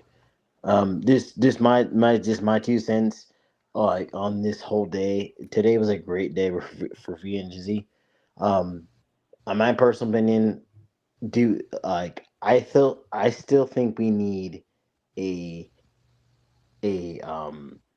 defensive line nose tackle and a good tight end.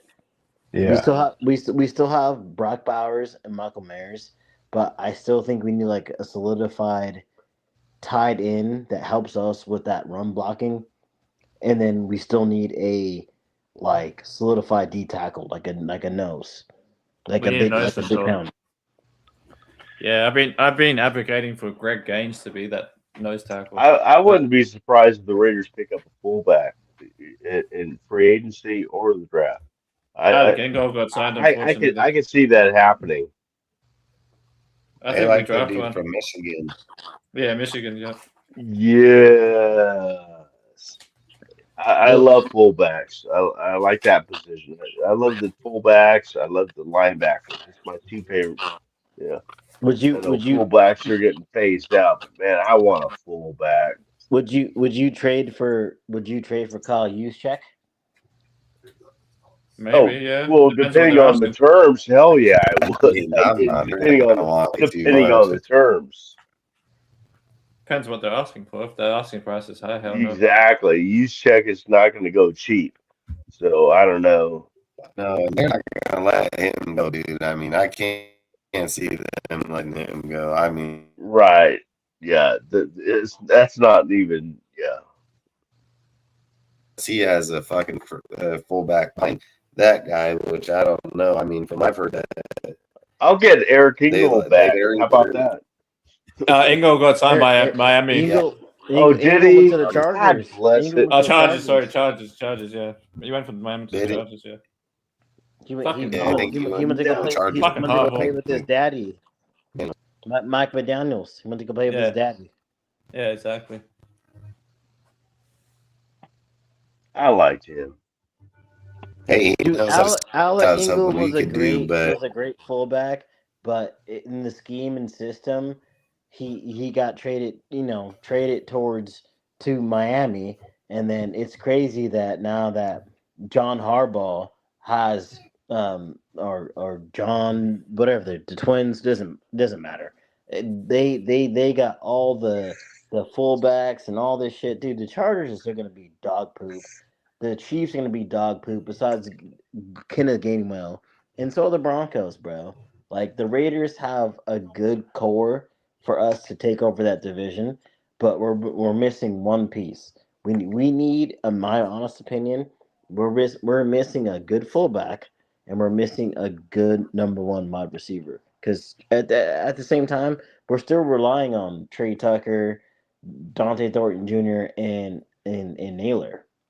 And Jack Best. Jack Best is good too, but Jack Best is like the white boy version of like Jawan Jennings. Like he's a good possession receiver. Jack Best is going to take off, man. He's going to be a way different quarterback. I mean, if we're looking at Jack Best to Chip Kelly's offense, we're making a massive mistake here because Jack Best is going to kill it.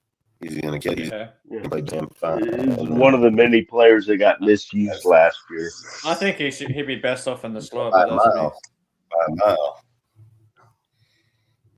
I mean, Kylie Kelly going to get missed. He's just trash as fuck. I mean, dude, Jack Bash. Thornton just showed he can have the ball in his hands. He don't catch. I mean, Jack Bash most definitely he's good. Dude, if Dante Thornton Jr. gets his weight together, if Dante Thornton Jr. gets his weight together and like puts on some pounds, he could be the next Julio Jones. But he has to put on weight. He's he can be the next Randy Moss, Julio Jones, fucking Mari Cooper. I mean, there's a lot of what ifs and a lot of conversations. I mean, the way football works is what he's doing, not what if. You know, like that's how every prospect can be. What he's shown is he needs to stick him in his hands, or he needs to figure out better fucking catching, like one of the two, because that's a natural problem. And don't get me wrong, it's a fixable problem for sure. But I mean, when you go this far into your career and you're into the NFL, and that's a problem catching a ball. I mean, it's just like I've said with receivers, dude. They get the ball thrown at them 6 times. They want to have out of 6 catches, if not 6 catches. You know, like they don't get the ball thrown to them that very often. It's dude, the ball's thrown at you, catch that, and a guy like Gordon, he's gonna take multiple years. I think. I feel like he's the kind of guy that's gonna take at least 2-3 years. And don't get me wrong, he can most definitely be a great player, but he'll be his own player because he's nothing like them. Randy Moss, Julio Jones, all them came in dominant players, you know. So he's not going to be nothing like them. But could he be, you know, dynamic to them? Yes, I won't argue it. But those are players that it's just like them saying like, oh, Fernando don't throw, but look at Andrew Luck in them. Yeah, Andrew Luck. Everybody knew who Andrew Luck was. Nobody knows who the fuck Fernando is. You know, there's a big different comparisons. These guys were eyeballed the whole entire time. That fool didn't get eyeballed till week 8, you know. So who are we picking at 14? Sorry to interrupt. I don't think any. Oh, well, I asked TJ because now he's here, so he'll be the tiebreaker. Okay. All right. Dude. Go ahead. What's your question? The pick for the draft. Who are you picking? Oh, dude, let me give you some real life facts, bro. Fernando Mendoza is one of those like we're talking about the 14th pick. Oh, 14th pick? Yes. Oh, well, yeah, dude, my personal opinion, if Ruben Bain drops to 14, I'm taking Ruben Bain. No, the guy's on the screen right now. We're doing a mock draft. Look at the dudes on the screen. There's Carnate, Lane, Tyson, Freeling, fucking. But What is that? let's just say situational. Let's just say situational. We There's take, your of course, tight end, fucking Kenyon. we take Fernando at 1. Ruben Bain drops because pass rushers were already accumulated. Dude, Ruben Bain is the best pass rusher in this upcoming draft. And for that 3-4 defense that we're acquiring, like I would hope Ruben Bain drops to 14. We'll take him. I get what you're saying. I'm looking at the chat. I see everything that's playing out. But we need another solidified bull rusher for that 3-4 defense. Let's ask chat because we're tied. We're gonna be Freeling and they're gonna be with Penn State. So the chat, who do you guys want? Which fucking guys do you want? Do you want Freeling or do you want the Penn State guy alone? Penn State for me. Or we sell 14, and move up to grab another pass rusher. How about that? Would that be that could happen? We're trying to do this draft without on this particular time. We're trying to do the draft. I know you're late coming in. We're trying to do it without trades because that would take forever. Gotcha. 100%. No, I get it. I'm looking at it. Akeem fucking. I don't know if I'm taking Akeem from fucking Miami. What pick are we at now? We're trying to figure out the 14th pick. Oh, I still in 14. Yeah, because we picked this game and they picked the same. Well, the chat's saying the guy from Penn State. A lot of the other chats today, they're that's the one I want too. 14. Yeah, so the chat's saying that the guy they're Leon. Oh Christ! I don't get crucified for once, in my opinion. Yeah, so Mike and Andrew. They're not going to take them because JP. But they're not. I'm gonna pick this guy, but I'm just telling you, they're not gonna pick him because JPJ plays this spot. So this guy's not getting picked. I think JPJ can play at right guard though. I mean, he played there last year, didn't he? That's where he's playing. Yeah, dude, JPJ played. But he also center, played left guard, never tackle. Like he switched between multiple positions. Well, no, I'm not saying tackle. I'm saying he's played both guard positions, all the interior positions. True. I mean, to be honest, I think if you want to keep it real, the Raiders' offensive position is solidified with JPJ, Linderbaum, and Colton Miller. Dude, we're pretty much relying on a right guard and a right tackle. Like we should spend the money to make the line go crazy. Well, we've got Linderbaum, and I think we already kind of went over that before you got on here. But yeah, you're absolutely right. Yeah, I think Caleb Rogers could play right guard, and I think Grant could play right tackle. What if we find a free agent that can play right tackle and right guard that we can pay the money to? Well, I would change my opinion then. I'm just going off of what we have now. Not Neverland, wondering what we might do. I have no clue what we're gonna do. So, but I'm just saying off of what we have now, that's what I would go with.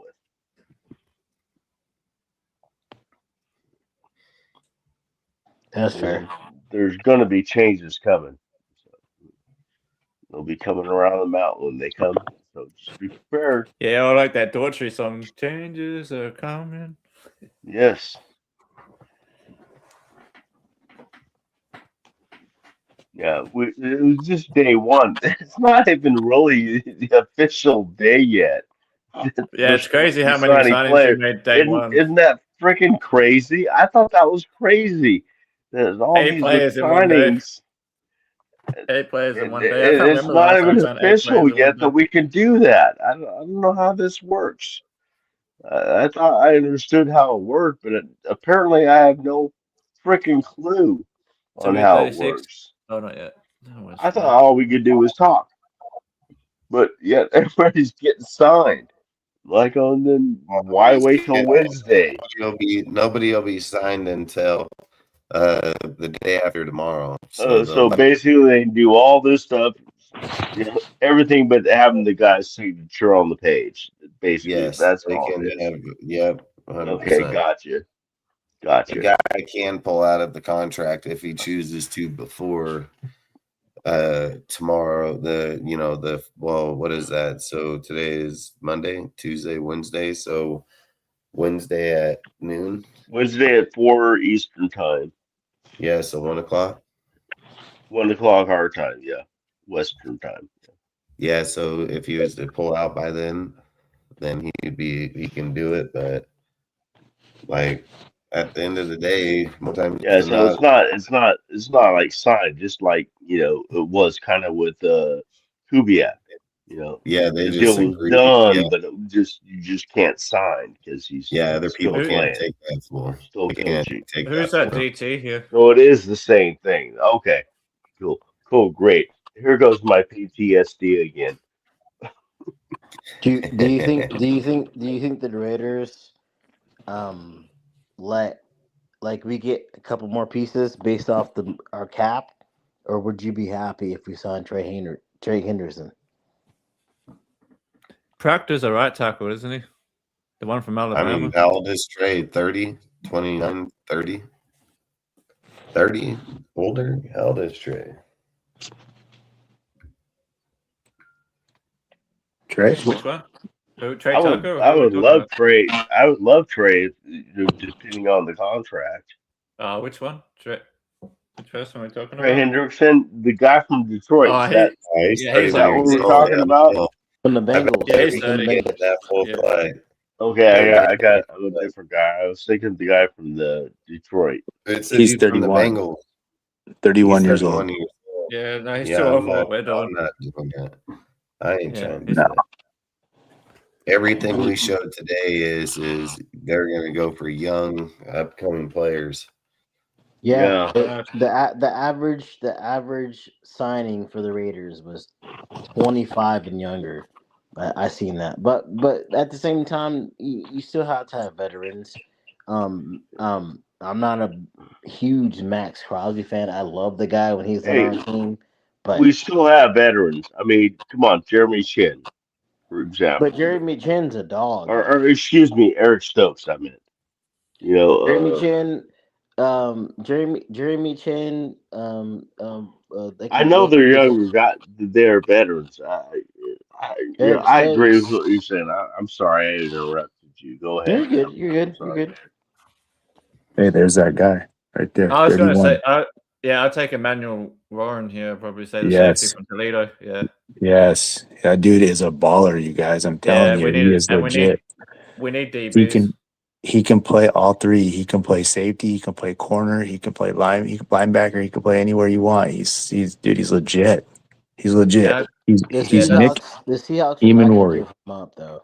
He's 100% Nick Emanwari. Yeah, I'd say Emmanuel McNeil Warren. That's who I'm picking. Yeah, 100%. Me too. I know, Nazi. I got you on board. It's just because I feel like that's a position of need right now. I'm picking him too. That's 3 of us. Then I think we should go with majority rules. He is a beast. A good pick for sure. 100%. Yeah, that's 4 of us saying that. So I think Mike's probably saying the same anyway.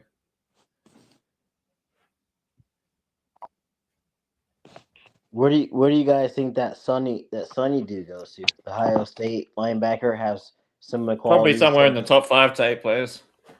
You think he goes to you said top 5, but where do you think he goes though? Oh, shit. Probably Jets are probably taking Reese if we took Fernando.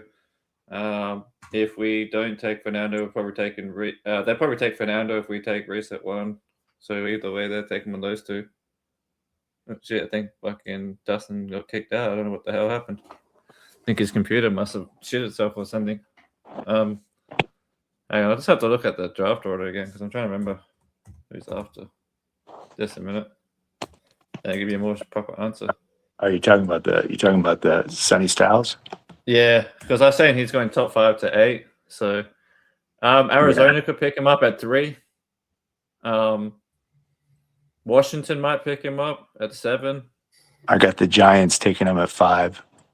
Giants at 5, yeah, I can see that. But I think the Giants probably go offensive tackle, to be honest. They're going to you take Freeling? Yeah, or that Francis Mioga, the one from Miami. Yeah. So I think they might take one. I think they're going to go tackle. I mean, they're going to need to protect Jackson Dart better. So because the Chiefs took Walker today, and then the Saints took ETN, they're both probably thinking that Tennessee's going to take Love at number 4. Yeah, I'd say Tennessee would probably take Jeremiah Love. Yeah, that would make sense. Yep. Yeah.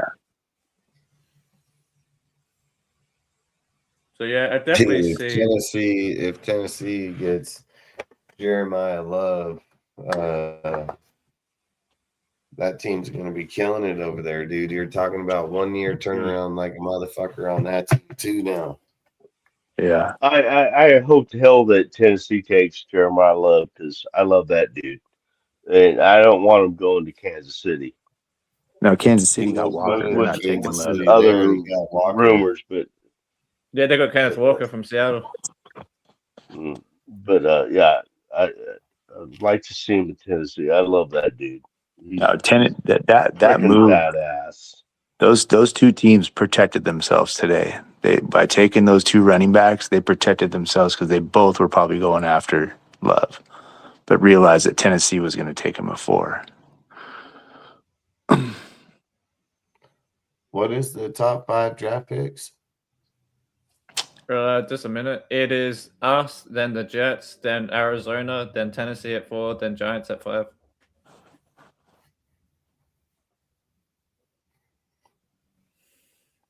So it's probably going to be either Mendoza or Reese at 1 and 2, like whichever one we pick, and then the Jets pick the other one.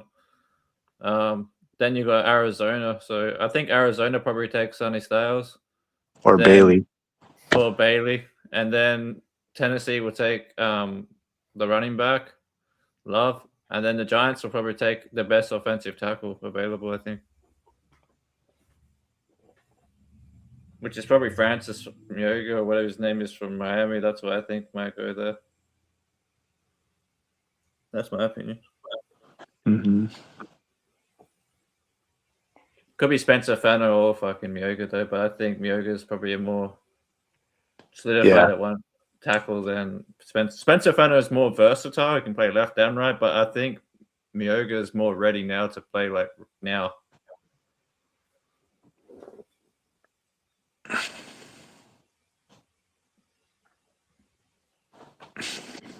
Rams. Hey Bush, I gotta ask you a question. Yeah. Because I've seen people saying Aussie, O-Z-Y in the chat, but I didn't know because you're from Australia, it was Aussie, like O-U. Yeah, no, I just wrote it as O-Z-Y. No, it's O-Z-Y. I just wrote it as a nickname, but it does mean. Okay, gotcha. I just like to write a bit different than AU. I've been curious about that for a while. So that's all good, bro. No, I just decided to write it as O-Z-Y instead of A-U-S-S-I-U. Mm-hmm. So we got Chris Bell, Jacob Rodriguez, but you can count him out. Yeah, we got linebackers. You got AJ, which we just got a safety. I want Jermaine Bernard. You got. That's who I want. You got Chris Bell, Bernard. Pretty much, it's looking like a wide receiver. I want Bernard because Bernard as being talked about as like a Jackson and bigger type receiver, which would fit. He would fit Clint's system perfectly, I think, but not. And Dunker's already taken, right? Yeah, I think Dunker's gone at this point, isn't he? Because he was probably gone in the last pick, I think. Should have checked for Dunker in the last pick, but anyway. You can't go out here and get fucking dude from and you then can't get get Dunker too. I mean, Oh yeah, no. got Okay, yeah. Because we picks. Yeah. No, you're right. You're right. You're right. Grant. I mean, yeah, you're right. Because we took Warren instead of Dunker. Basically, we took the Jeremy Bernard was a Washington Husky his pretty much his whole college career, except for his senior year. He left to go to Alabama. So I would take him for sure. I like that dude. He's legit. Yeah, a lot of people were saying like his pro comp is Nambiga from the Seahawks. So.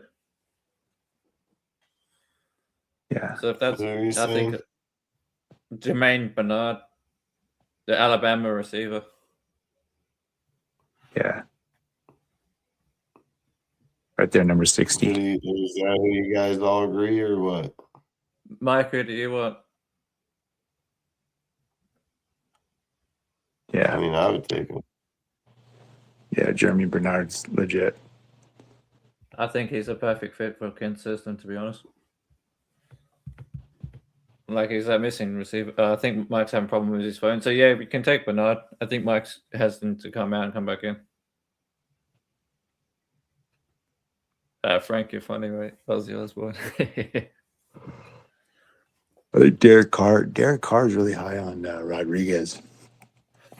Yeah, but I would have taken him if we hadn't already signed Dean and Walker. Yeah.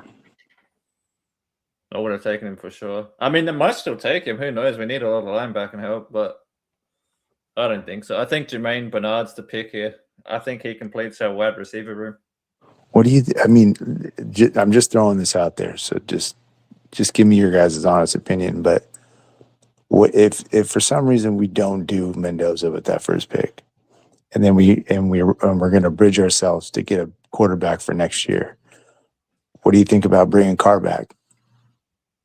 I wouldn't be against it. I wouldn't be against it at all. I was draft Ty Simpson and keep it.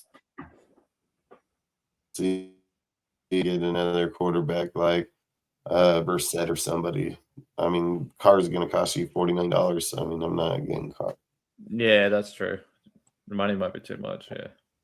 If he's willing to take like a Brady deal, then maybe he comes back. But otherwise, no. $20 million. He's going to take $20 million. I don't know. Maybe if he wants to retire a Raider for 1 year, I don't know. Yeah, that's what I was thinking too. Play one season and retire.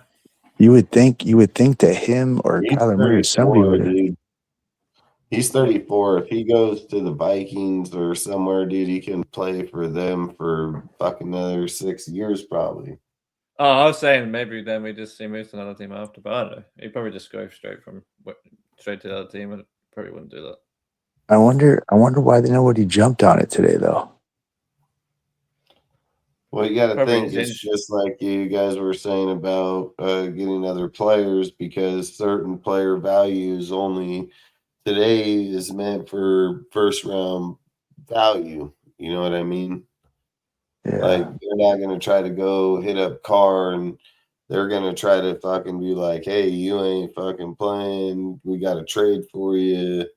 You know? Yeah, that's the other thing. The Saints still hold his shit, right? I can see him in like day 2, 3 type conversations when people are getting down to looking for quarterbacks. Derek Carr starts to become a conversation, but Derek Carr's conversation could also become a John Gruden conversation too, you know? Yeah.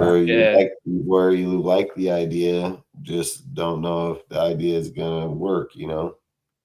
Sure. So like I've said, why do you think Malik Willis went off the board right away? Because Jeff Hafley and them know exactly who he is, what he brings. They know the staff, everything. They know who he is. And that fool's putting his career on the line with him right away. And they gave him a contract. They gave him a contract to where he can be the starting quarterback if he shows that he can do that in the next 2-3 years. So the last pick we picked Jermaine Bernard, right? Yeah. Okay. So we got receiver, we got safety, guard, and Reese. Cool. At this point, I think we try to look. I think we should look at D tackle next. That's what I was saying too. D tackle. Yeah. What do you guys think about Calais Campbell? Nah, I know he's old, but man.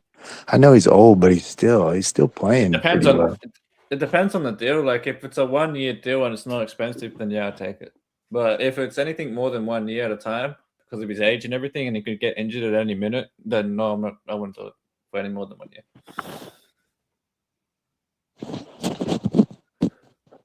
Who's that D tackle, Dustin?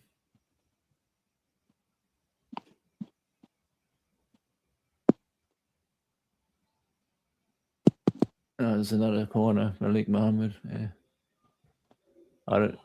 Nick Singleton. I don't know who I'm taking. I mean, this is a no-brainer for me, man. Nick Singleton, yeah, because if we don't know if we're getting a running back in free agency or not, I'll take Nick Singleton here, Penn State running back. I can get behind that. I like Nick Singleton. Yeah, this is a no-brainer for me. I mean, it's a no-brainer. Perfect backup to Genty for sure.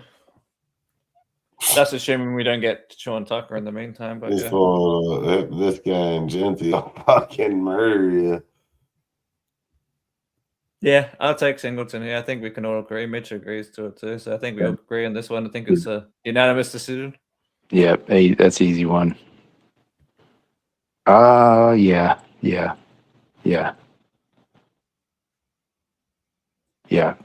Yeah, we can go D tackle at the next pick.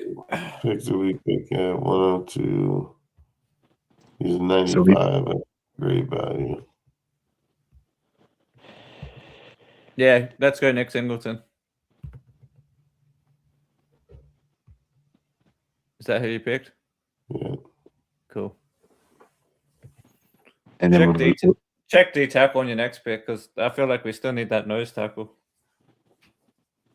I'm hoping we sign Greg Gaines or somebody, but we'll see what happens the next couple of days. Greg Gaines signed that 1-year deal last year, right? It's just that 1 year, right? Yeah, he's a free agent this year, and I checked today. He's still a free agent. No one signed him yet, as far as I'm aware. So, I heard that Jacksonville's trying to. Jacksonville's interested. Yeah, I read that yesterday. Who are you talking about? Greg Gaines from Tampa Bay, the nose tackle. Jacksonville's not only. Go ahead. Oh, sorry. You go ahead. That's all right. I was going to say Greg Gaines not only is getting attraction from Jaguars, but so is Sean Tucker. Both of them are. Yeah, both. Yeah. I want both of them too, which is. Spytech should know. I hope he's targeting him because he should know him already from his time in Tampa. Yeah. So I'm hoping maybe that they're in conversations already. Like, you know what I mean? Maybe we'll hear something about it tomorrow, whether the Raiders are targeting him or not. Just haven't heard anything about them targeting him yet, but I hope they are. Okay, man, it's 1 o'clock, dude. What the fuck?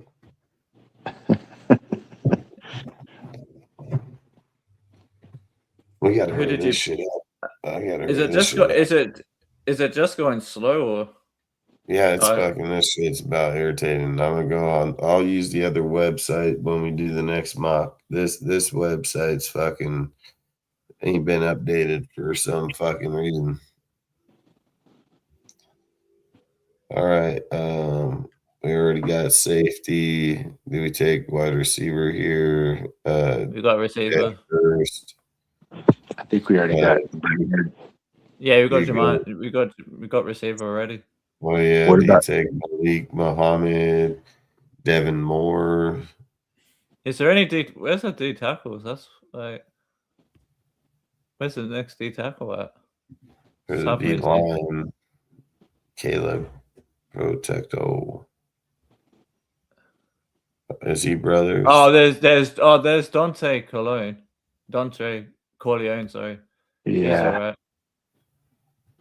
That one up there. Dante Corleone's probably the next one. Dacario Davis got taken. That's what that would have been my pick. The one at one. What pick are we picking at right now? 104. 118, 121 would be right there. Yeah, I mean it's pretty close. 118, 121.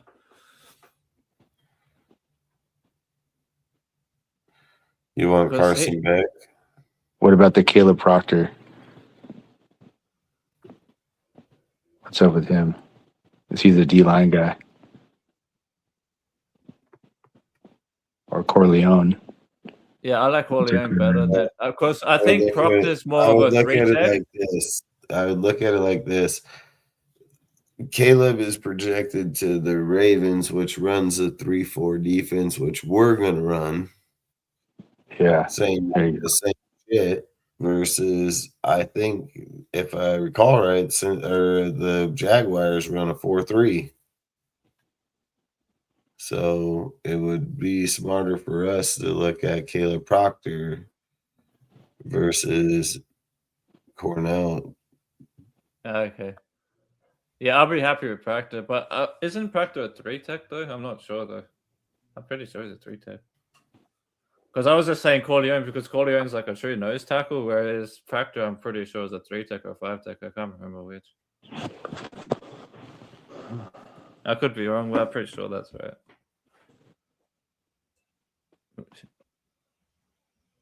Oh, Justin's out again.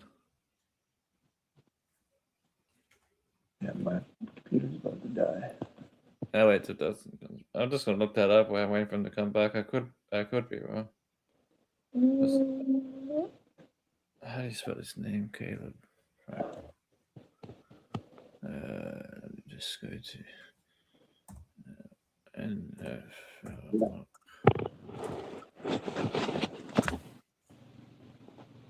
Oh, there he goes, Justin. Is he back? Yeah, he's out. Yeah, I'm just waiting to see if he comes back. I'll wait till he gets back. Okay. Might just have to. I think maybe it's because maybe he's got too much on his computer or something. Maybe it's causing problems with the mock draft simulator or something. Yeah.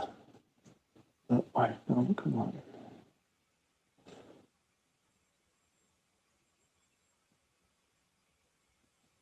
My computer's about to die.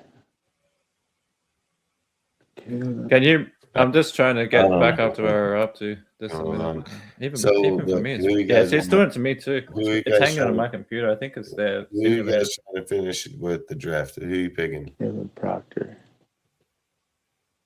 Who are you picking? What's the vote here? Let's go. Proctor. I'm leaning Proctor, so we win. So Proctor wins either way. Yeah. Proctor. I'm okay with it as long as it's a DT at this spot. Fucking hell. My computer's hanging.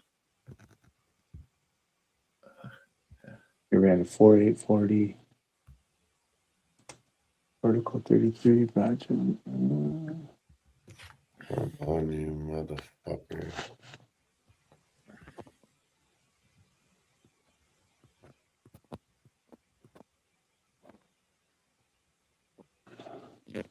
Which school is Proctor from again?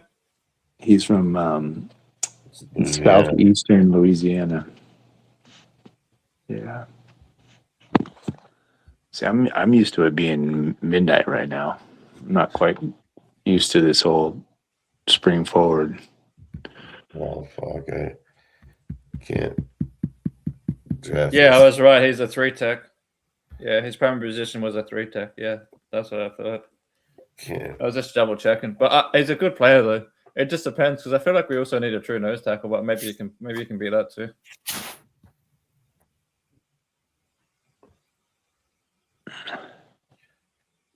Because we need some 3-techs as well anyway, so it's still good value there. Because I feel like Butler's on his way out, so it's pretty soon. We still need some other 3-techs. Because it's the last player. Stupid shit.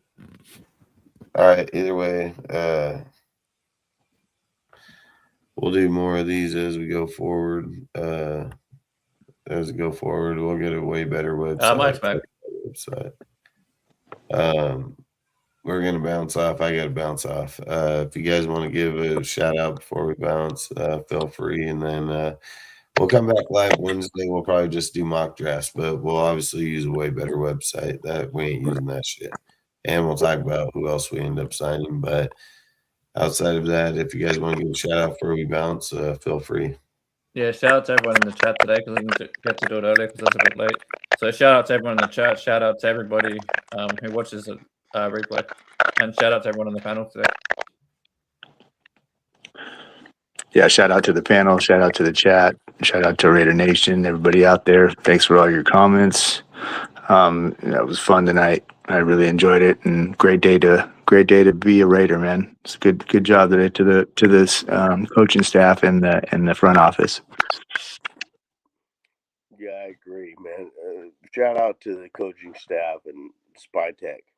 You know, this was a great day for us, and so I'm sorry I was having battery issues with my phone, so that's why I kept leaving. But, so anyway, but thank you, Dustin, for letting me on the show. Thank you to the chat that sticks with us and brings up good points. So shout out to everybody. Yeah, shout out to Spytech too. I forgot to say that earlier. Great first day of free agency. Hopefully we could get some more signings tomorrow. I don't know what is up with my mic, so I apologize for that. It's making a bit of noise. Good.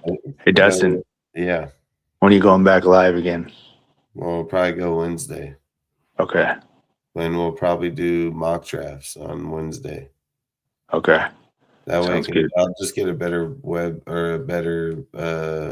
web page for the mock drafts, which I have one, but we'll go there and it's more realistic to begin with. So you're thinking still Monday, Wednesday, Friday? Yeah, Monday, Wednesday, Friday just depends on if there's something to talk about. Okay, cool.